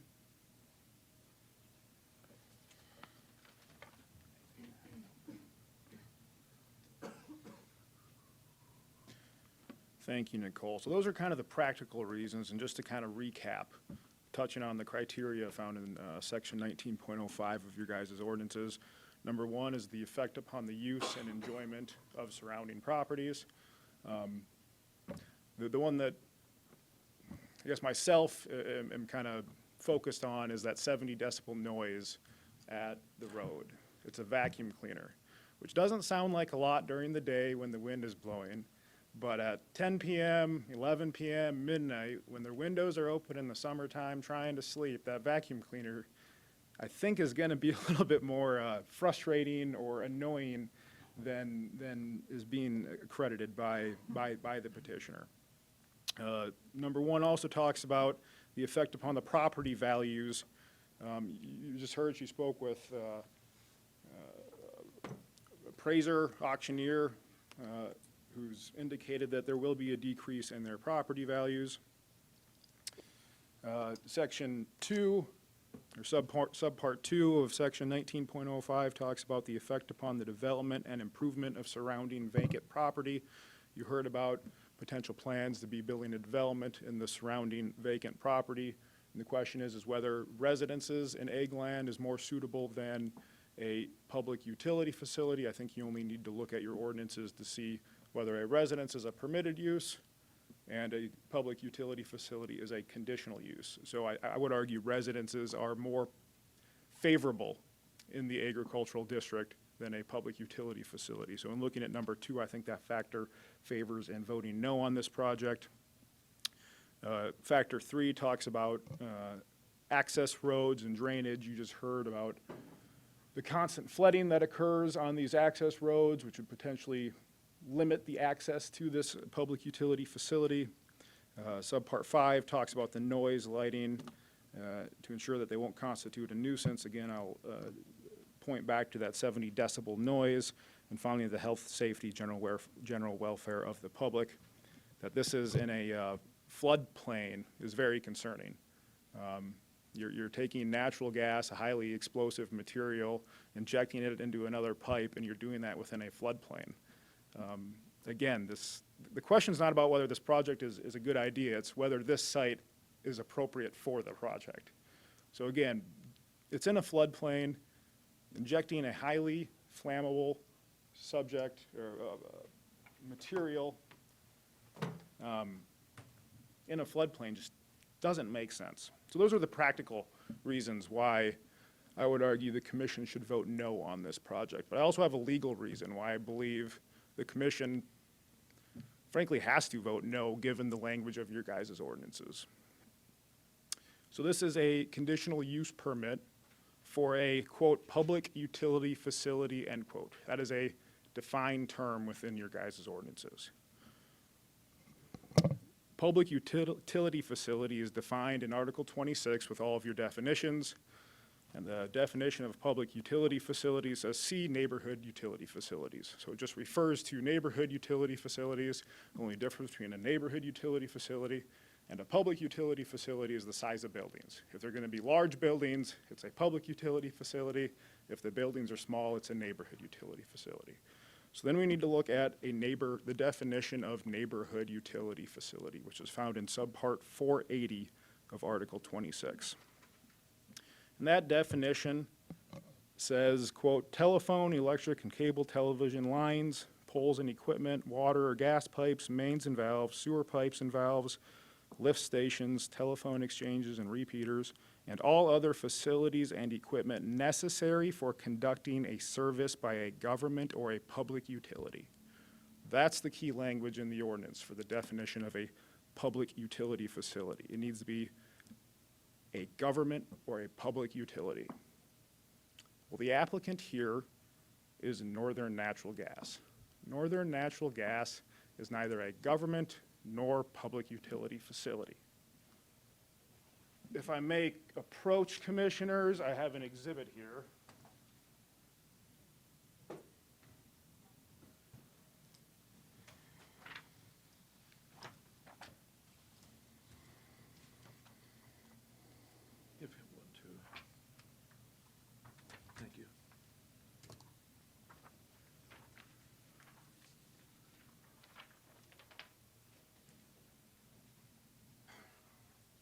It's interesting that Mr. Taylor brought up the farm taps because 5 years ago, the Workuses found themselves in a dispute because their farm taps were getting shut off. And this dispute ended up in front of the South Dakota Public Utilities Commission.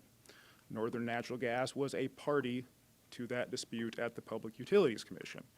What you're looking at in front of you is a submission by Northern Natural Gas to the Public Utilities Company. And I would refer or draw your attention to page 3, 12, 14, 16, and 19 of that exhibit. I've highlighted the portions of that exhibit I want to draw your attention to. Northern Natural Gas has taken the position and continues to take the position, according to my conversation with PUC staff attorneys, that it is not a public utility because it does not want to be under the jurisdiction of the South Dakota PUC. So if it's not a public utility company, it cannot apply for a public utility facility conditional use permit. So for that legal reason, this applicant cannot receive a conditional use permit for a public utility facility per the language of the Minnehaha County zoning ordinances. So for both the practical reasons that we've talked about as well as that legal reason, I would ask that the commissioners vote no on this conditional use permit. And that is our presentation, and we are happy to answer any questions. Any questions? Mr. Chairman? Please. To the Workuses, you guys live about 1.5 miles from the interstate. Do you hear that? You don't? Okay.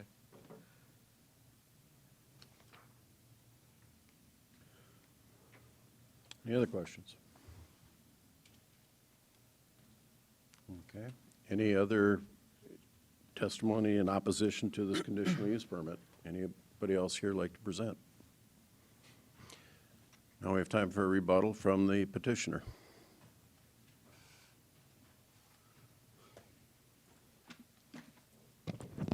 Thank you, Commissioners. Jason Sutton again, appearing on behalf of Northern Natural Gas. I'm not going to dive into everything Mr. Allman said, and I appreciate the comments of the Workuses, and I appreciate his comments. There is the legal issue I want to address that he just handed to you, a initial brief of Northern Natural Gas Company filed before the Public Utilities Commission of the state of South Dakota in PUC docket NG 1614. I'm familiar with this brief because I wrote it. And I will note to you, when you look at it, page 3, Mr. Allman highlights. Please turn there, if you will, with me, Commissioners. He highlights Northern is not a public utility, but then he stopped his highlighting. Subject to the jurisdiction of the SDPUC, the South Dakota Public Utilities Commission. Here's what that really is. Northern is an interstate pipeline. In other words, their pipes start and run between multiple states. What that means, as a public utility, the issue is about who gets to regulate them. The South Dakota Public Utilities Commission, no, because they're outside South Dakota. Makes sense. We don't want Minnesota saying that, hey, pipelines in South Dakota can't do X. Similarly, in Kansas, Minnesota, they don't want the South Dakota Public Utilities Commission saying your pipe that runs across state lines can't do X. Instead, the question is, who is the regulatory agency? It's the Federal Energy Regulatory Commission, FERC, that Mr. Taylor talked about. So I would submit to you this legal argument, which is the first time we saw it. Now, I will acknowledge that I did not confirm for counsel for the Workuses until this morning exactly who signed the applicant. It was on behalf of Northern. We did meet with them last week. This is the first time any of us have heard this issue. They didn't object at the Planning Commission, and it's misdirection. That is not what this says. Northern Natural Gas is a utility. They meet the definitions, that's why the planning zoning acknowledged it. We would ask that you grant the conditional use permit with the conditions suggested by planning and zoning. The only other comment I would make, because I don't know that it's came out, in the discussion with the noise, I just want to make sure that it's for the benefit of the commission and that it's clear. You know, Mrs. Workus mentioned compressors and generators. Those actual facilities are in the sheds. So I want you to keep that in mind. They're enclosed, and then it's 70 decibels 500 feet from their house, over a football field away. So just so that's clear, those are the only comments I have and additional issues. I'm not sure Mr. Taylor, I suspect will. If you have any questions for myself or Northern Natural Gas, please let us know and we'll do our best to answer them.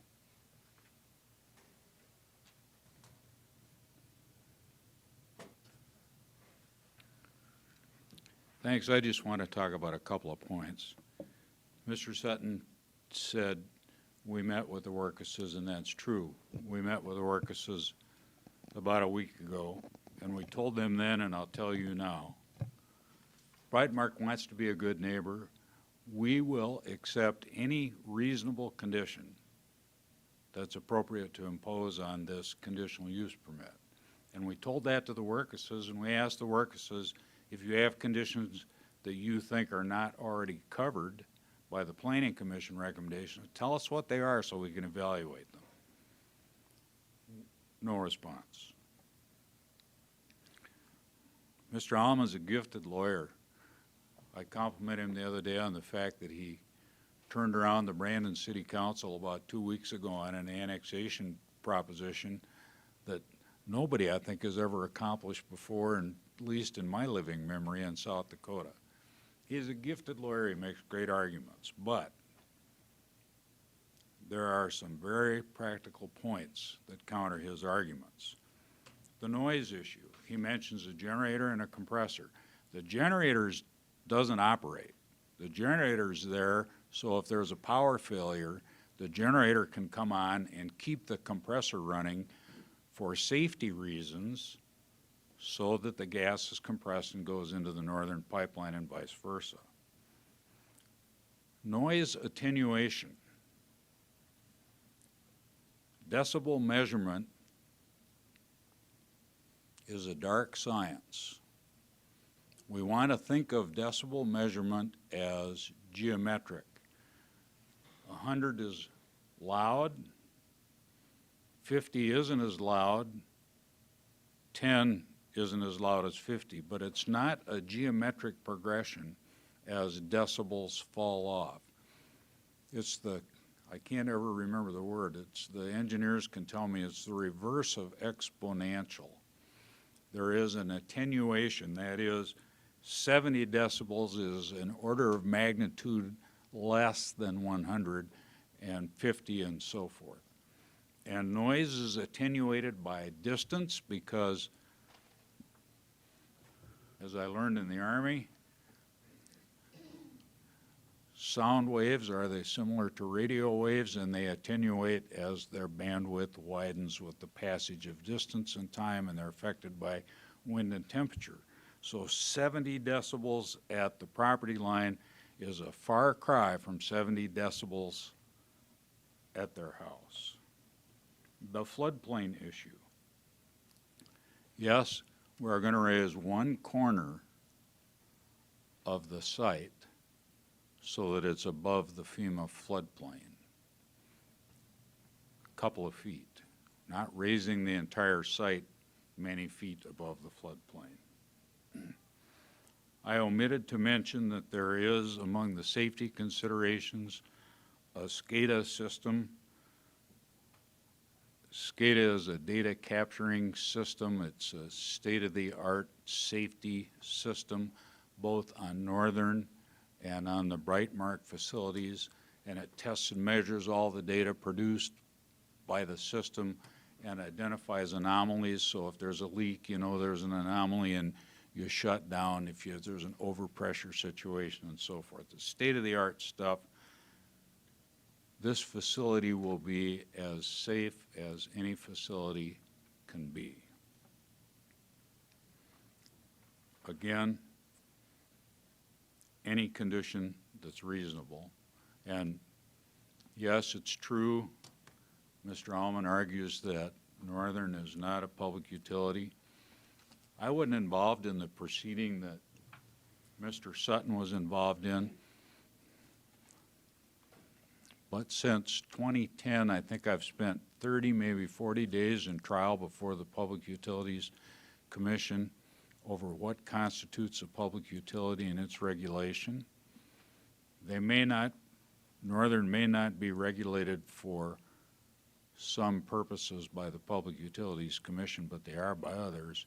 And if Northern isn't a public utility, I think Warren Buffett would sit up behind his chair and say, why did I buy that company for Berkshire Hathaway? It's clearly a public utility in South Dakota.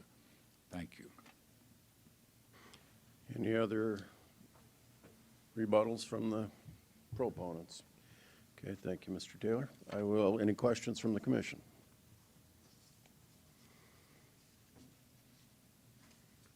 Speak now. All righty. Comments from the commission?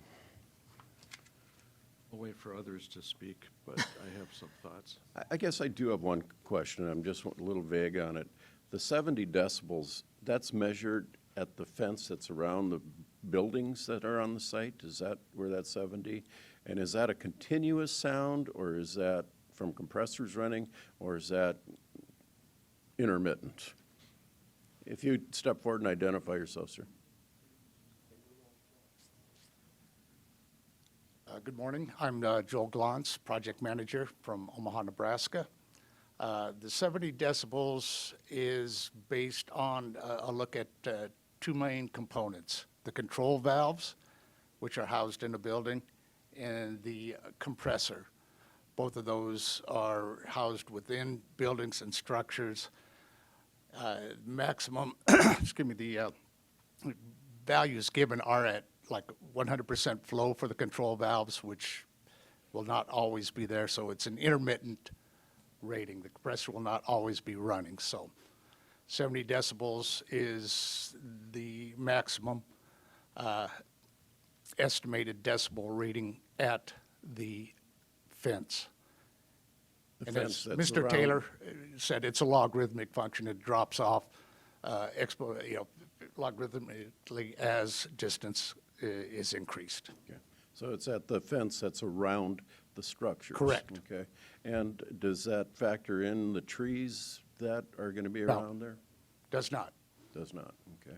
And we do have the ability to take measurements and add in additional insulation if readings are excessive. So, Okay.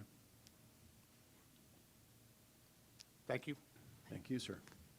Additional questions, comments? Mr. Chair, I just would make a comment about normal speaking voice is 60 decibels. Okay. Commissioner Iberger. It's no fun to ever be the first person. And I will tell you, I have several judge friends because of this job, and I always tell them, I don't ever want to be a judge. It's not any fun. But in this particular capacity, we sit as the jury and the judge, and it isn't any fun. It's very stressful. Just a couple thoughts is, I have a page full of notes. A couple things is, there was a question about the access, but looking at this map, I would propose, and I would ask somebody to shoot holes in it. If I'm wrong, is that 249, you could come from the other direction and you would still have access to the site without being flooded out. Okay, so you could, can I ask him that question?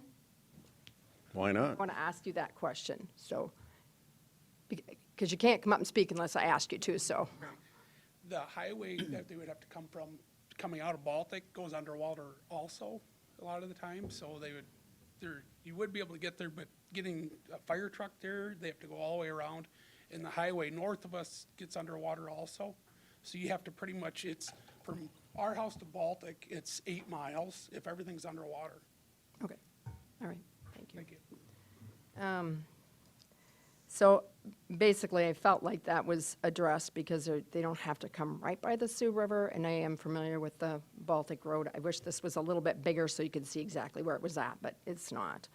And the floodplain, you guys addressed that there's only one quarter of it, you're raising about 3 feet.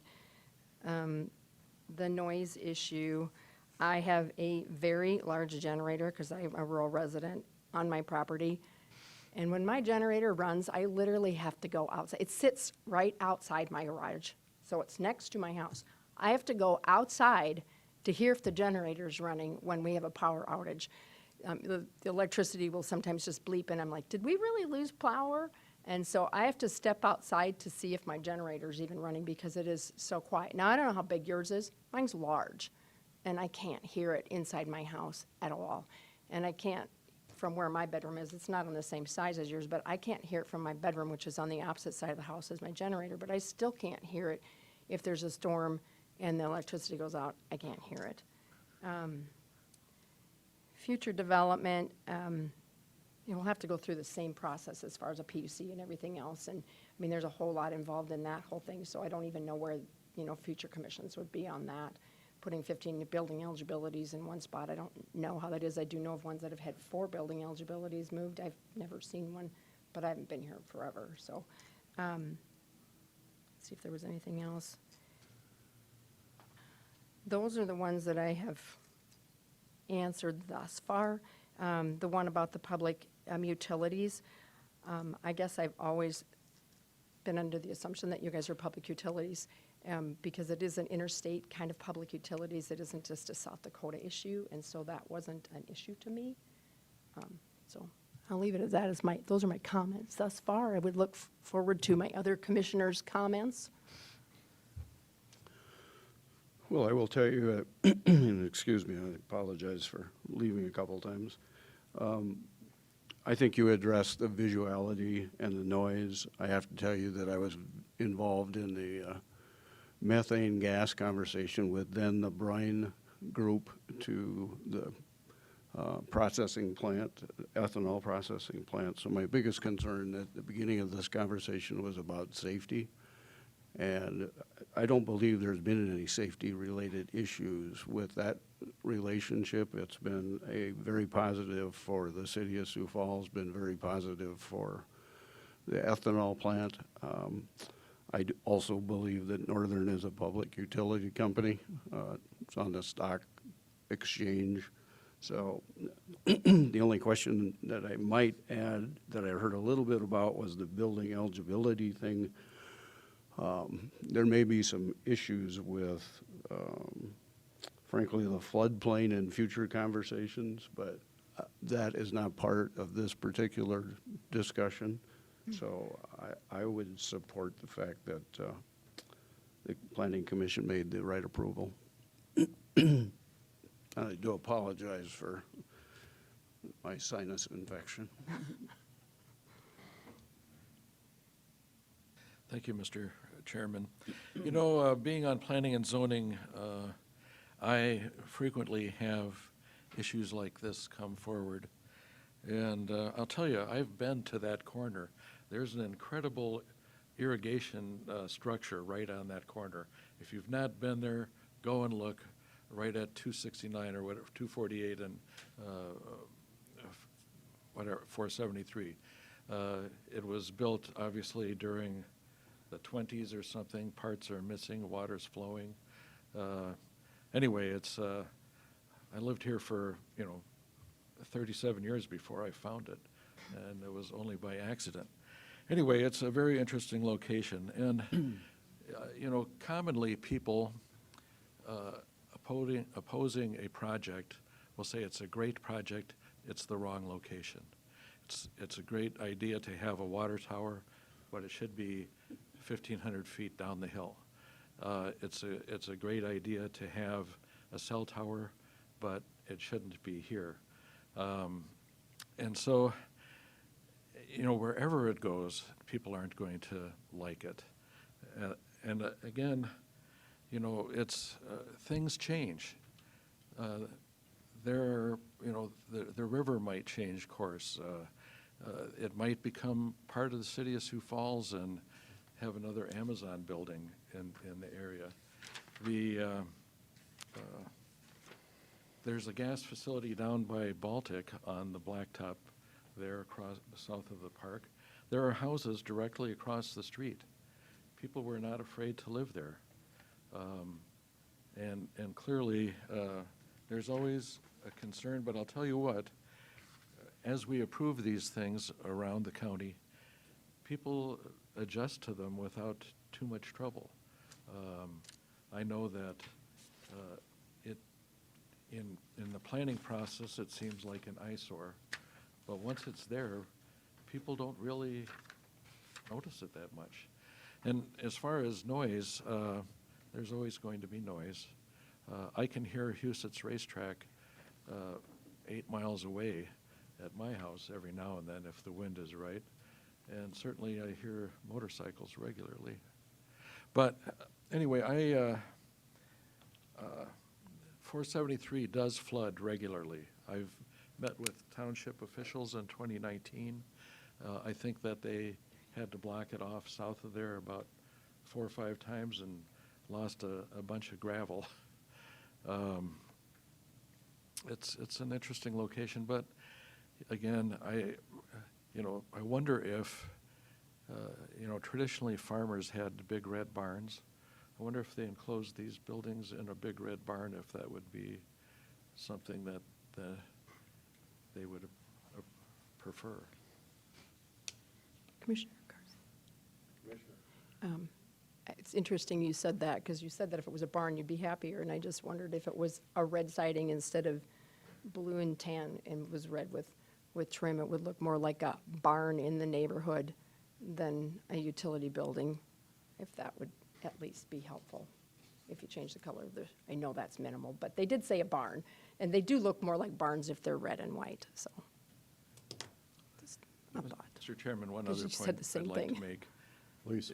is that it's zoned ag. It's not zoned museum. Things will change. And that's, I've been doing this for 10 years plus between the city council and the county commission. So between forgiving county liens, declaring public nuisances, and conditional use permit appeals, we're firing on all cylinders today. So it's been an interesting day. We've definitely have earned our keep and our time on the county commission. One thing about property ownership, and I made the comment to the individual that we were, Nuisance. yeah, the public nuisance. I respect property rights, and with property rights, ownership is paramount. And if you own the property, there's a process to go through to make sure that what you want to do on that property is acceptable by most standards. And not everybody's going to agree that everything is ideal or acceptable, but in the 10 years and the countless numbers of rezones and appeals and other things, I have not seen any of the worst case outcomes or scenarios that people imagine, whether it be an apartment building being put where you didn't want it or a CAFO. I mean, typically things do work out, to Conditioner Barr's point, that it's not the end of the world. And I am in favor of upholding the Planning Commission's position on this, and I would look for a motion.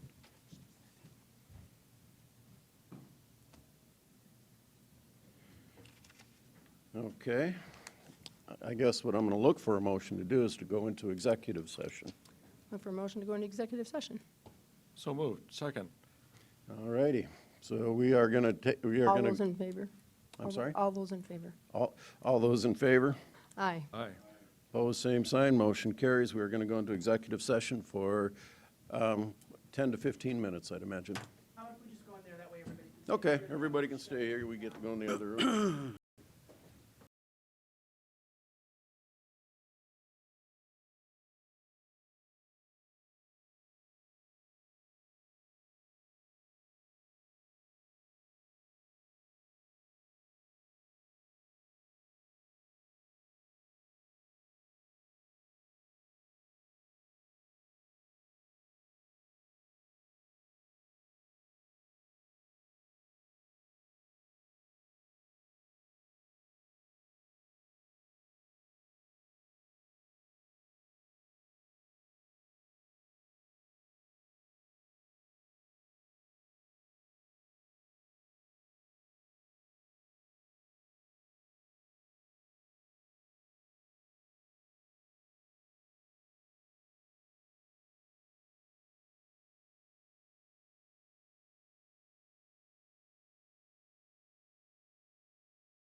So I'm going to call us back in session and look for a motion.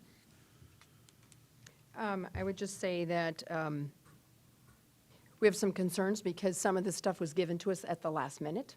You guys hadn't made any comments at the commission meeting or the public, the At the Planning Commission. meeting as to what the direction was of this, and so this has come as new information to us. And so we are going to ask that I will make a motion here, but that the groups would come back and give us a briefing on what we were just handed as far as the public utilities or not a public utilities. For me to look at this that fast is just not reasonable. So the next time that the four of us are going to be available is January 4th. And so my motion would be that we delay this decision until January 4th and give both sides an opportunity to prepare a briefing on the natural gas public entity. Pardon me? Defer. It needs to be a deferral, excuse me. And we will not be revisiting all the conversation we had today. We just want that one point. So, Mr. that Chairman, is- I second that motion. Legal counsel, did we get that right? All righty. So we have a motion and a second to defer to January 4th. All right. Roll call vote. Barth. Aye. Benega. Aye. Hiberger. Aye. Karski. Aye. Motion carries, deferred to January 4th. We will see everybody then.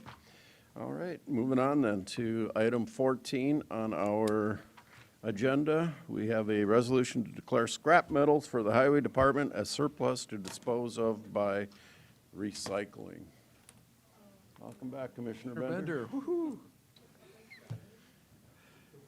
Here's Steve Groen, Highway Superintendent. We're looking for permission to sell some scrap metal. Motion to approve. Second. All those in favor? Aye. Opposed, same sign, motion carries. Oh, wait, we need a roll call vote, because we're disposing of something, or declaring it surplus. Bender. Aye. Benega. Aye. Hiberger. Aye. Barth. Aye. Karski. Aye. Thank you. And these are in, the roll call vote is highlighted in red, so this is definitely my miss, so I apologize. All right, a motion to declare an unrecovered drone as surplus and authorized transfer of remaining drone accessories from the highway to the sheriff's office. Where's the drone? The bottom of the Big Sioux River. Alrighty, now we know. We were doing an inspection on one of our bridges over the Big Sioux River. The drone would not communicate with the controller, flew into some tree debris that was hung up under the bridge and sunk. So Ouch. that's where it's at. Motion to declare unrecovered drone as surplus and authorize the transfer of the remaining drone accessories to the highway, from the highway to the sheriff's office. Second. Call the roll. Benega. Aye. Hiberger. Aye. Barth. Aye. Bender. Aye. Karski. Aye, motion carries. If I and salvage it, do I get to keep it? If you can find it. We're disposing of some sheriff's office vehicles. Morning, Joe. Good morning, Commissioners. Joe Bosman with the Sheriff's Office. I have in front of you this morning two motions to consider for vehicles that have been, we would like to declare surplus from the Sheriff's Office. We have a little bit bigger list this year than in the past. We did not do a surplus sale last year due to COVID, so this is about 2 years' worth of vehicles that we have identified due to age and high miles, and the condition of the vehicles is not being sustainable for our emergency response needs. We also check with any outside agencies and county departments to see if they would have a use to squeeze a little more tread on the tires for these, and one of them has been requested from the Human Services Department. That is listed on Exhibit A in this request, and then the rest of them in Exhibit B would be surplus for auction through Purple Wave online government auction, which is to the public.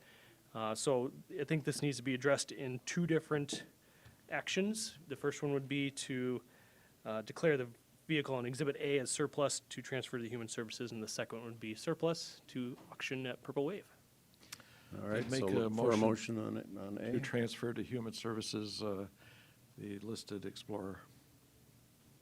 And second the motion? Call the roll. Hiberger. Aye. Barth. Aye. Bender. Aye. Benega. Aye. Karski. Aye. Motion carries. And B. Make a motion to sell the vehicles or surplus the vehicles under Exhibit B for auction. Second. Call the roll. Barth. Aye. Bender. Aye. Benega. Aye. Heiberger. Aye. Karski. Motion carries. Thank you. All right, talking about jail medication-assisted treatment. Warden Mattson, good morning, sir. Good morning, Commissioners. Mike Mattson from the Minnehaha County Jail. I'm here before you to have a couple agreements signed for our medication-assisted treatment program. We're enhancing it where we're going to start initiating medication-assisted treatment inside the jail. There's already community programs out there. Up to this point, our philosophy has been if somebody's on a community program, we will continue that medication while they're in custody. We're taking it to the next step where we're going to start initiating people that we identify as good candidates for a medication-assisted treatment program. And we've partnered with Southeastern Behavioral, our medical team, our psych team, to facilitate those things, and then they'll be referred to Falls Community Health Center for Family Medicine for continuing that program while they're outside of custody. So we're looking at two agreements. One agreement is with DSS. That's for the case management piece. There's federal grant funding to help with those costs. And then the other agreement is with the Southeastern Behavioral Health for the case management. Make a motion to do the subrecipient grant between Minnehaha County and the South Dakota Department of Social Services. Second. Call the roll. Bender. Aye. Benega. Aye. Heiberger. Aye. Aye. Karski. Aye. Motion carries, and then we got the case management. Need a motion for that one. Make a motion to approve the case management services agreement between Minnehaha County and Southeastern Behavioral Healthcare. Second. Call the roll. Benega. Aye. Heiberger. Aye. Barth. Aye. Bender. Aye. Karski. Aye. Motion carries. All right, authorized chair to sign amendment to the joint Psap agreement. Tyler, good morning. Good morning, Tyler Klatt, Commission Office. The City of Sioux Falls is constructing a new public safety training facility, which will include space for Metro Communications. Under the current agreement, signed on October 2nd, 2020, Minnehaha County is responsible for a payment of $2,150,000 to Metro Communications on or before January 31st of 2020. Based on the current construction timeline, though, the City of Sioux Falls has requested an amendment to the agreement, changing the due date for that payment from January 31st of 2022 to January 31st, 2023. The amendment also indicates that $2,150,000 previously included in the FY 2022 budget for Minnehaha County be moved to the 2023 budget. And again, the requested action would be for the commission to accept this amendment and authorize the chair to sign the new agreement. Keeping our money for a year. Make a motion to approve. Second. Call the roll. Heiberger. Aye. Barth. Aye. Bender. Aye. Benega. Aye. Karski. Motion carries. And we all want holiday pay. Good morning, Carol. I was looking for you. There you are. Good morning, Chair Commissioners. wants Carol Muller, combat pay. Commission Combat pay. Office. Before you today is a action request to declare 4 hours of holiday pay benefit for full-time and part-time benefit eligible employees for the afternoon of Thursday, December 23rd, 2001. The state I think it was on Thursday, came out and decided that they would close for that afternoon, and there was interest from the commission about doing that also. So that is for your consideration today. Thank So you. we're matching our hours to the state hours Yes. because we're dependent upon their offices being open. and- No, it's really what you choose to do. Oh, well, I was You've- trying to make it you've- easy. I know. I know. It is confusing when the courts are closed and we're open, or we're open and they're closed. I'll be honest and tell you that. It is challenging. I'll make that motion to declare 4 hours of holiday pay benefits for full and part-time benefits eligible employees for the afternoon of Thursday, December 23rd, 2021. That's my motion. Do you want the Second verbiage? All those in favor? Aye. Opposed, same sign. Motion carries. Oh, let's go into some detailed liaison reports. Commissioner. I have one very tiny one. When we finally get our Civics Plus, I won't have to write on a little scrap of paper anymore. So a patron from the Siouxland Libraries has made a significant donation to the bookmobile over the next 10 years in memory of his wife who passed away this past spring. I didn't feel like I was at liberty to give all the names and information, but the Siouxland Library would have all those information if you're interested in that story. But it's a significant donation that'll be coming to us over 10 years, and they're trying to decide what's the best way to use it for the bookmobile. So. Cool. Other liaison reports. Mr. Commissioner Chairman, Barth. I'm not a liaison to LSS, but they invited me to a meeting where they discussed the status of immigration with the folks coming to our area here. And while, we have limits on how many might come here, apparently, for example, Sioux City might get 150 Afghan refugees. We already have 9 locally in 3 family groups that are moved in with other family members that have already been located here. Anyway, it was very interesting, and their staff is way cut down to assist these folks, and it's something we should be aware of. Kind of related, Carol, can I put you on the spot? Can you give a quick update on the MCC, the Multicultural Center, and the process that you're involved in? Sure. Just as an FYI for you, the Multicultural Center does not have a permanent full-time executive director.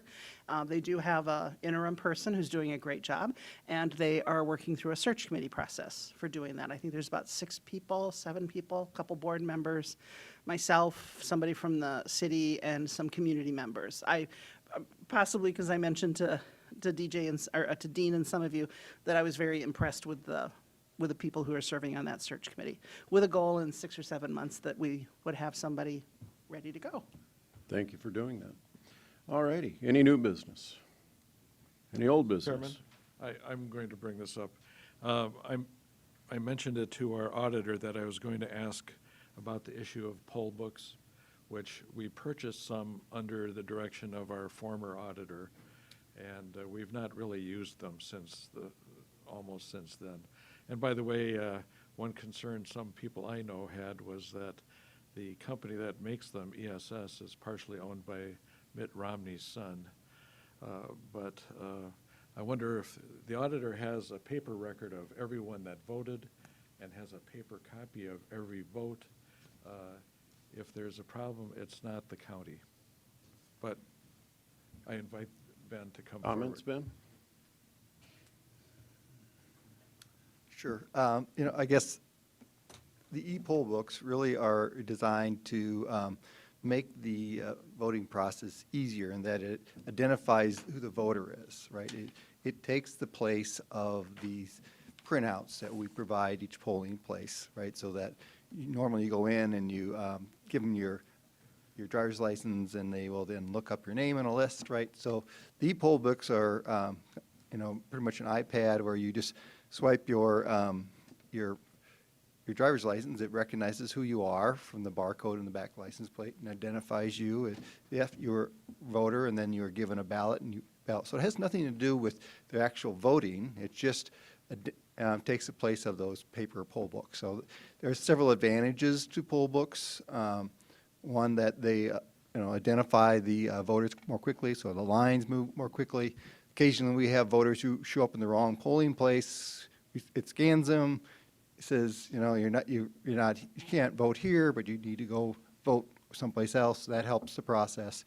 And then, the process is, we print poll books probably on that weekend before an election and print those out so people can still send in, or we could receive absentee ballots up until Election Day on that Tuesday. So there's some potential there for people who could, possibly vote twice.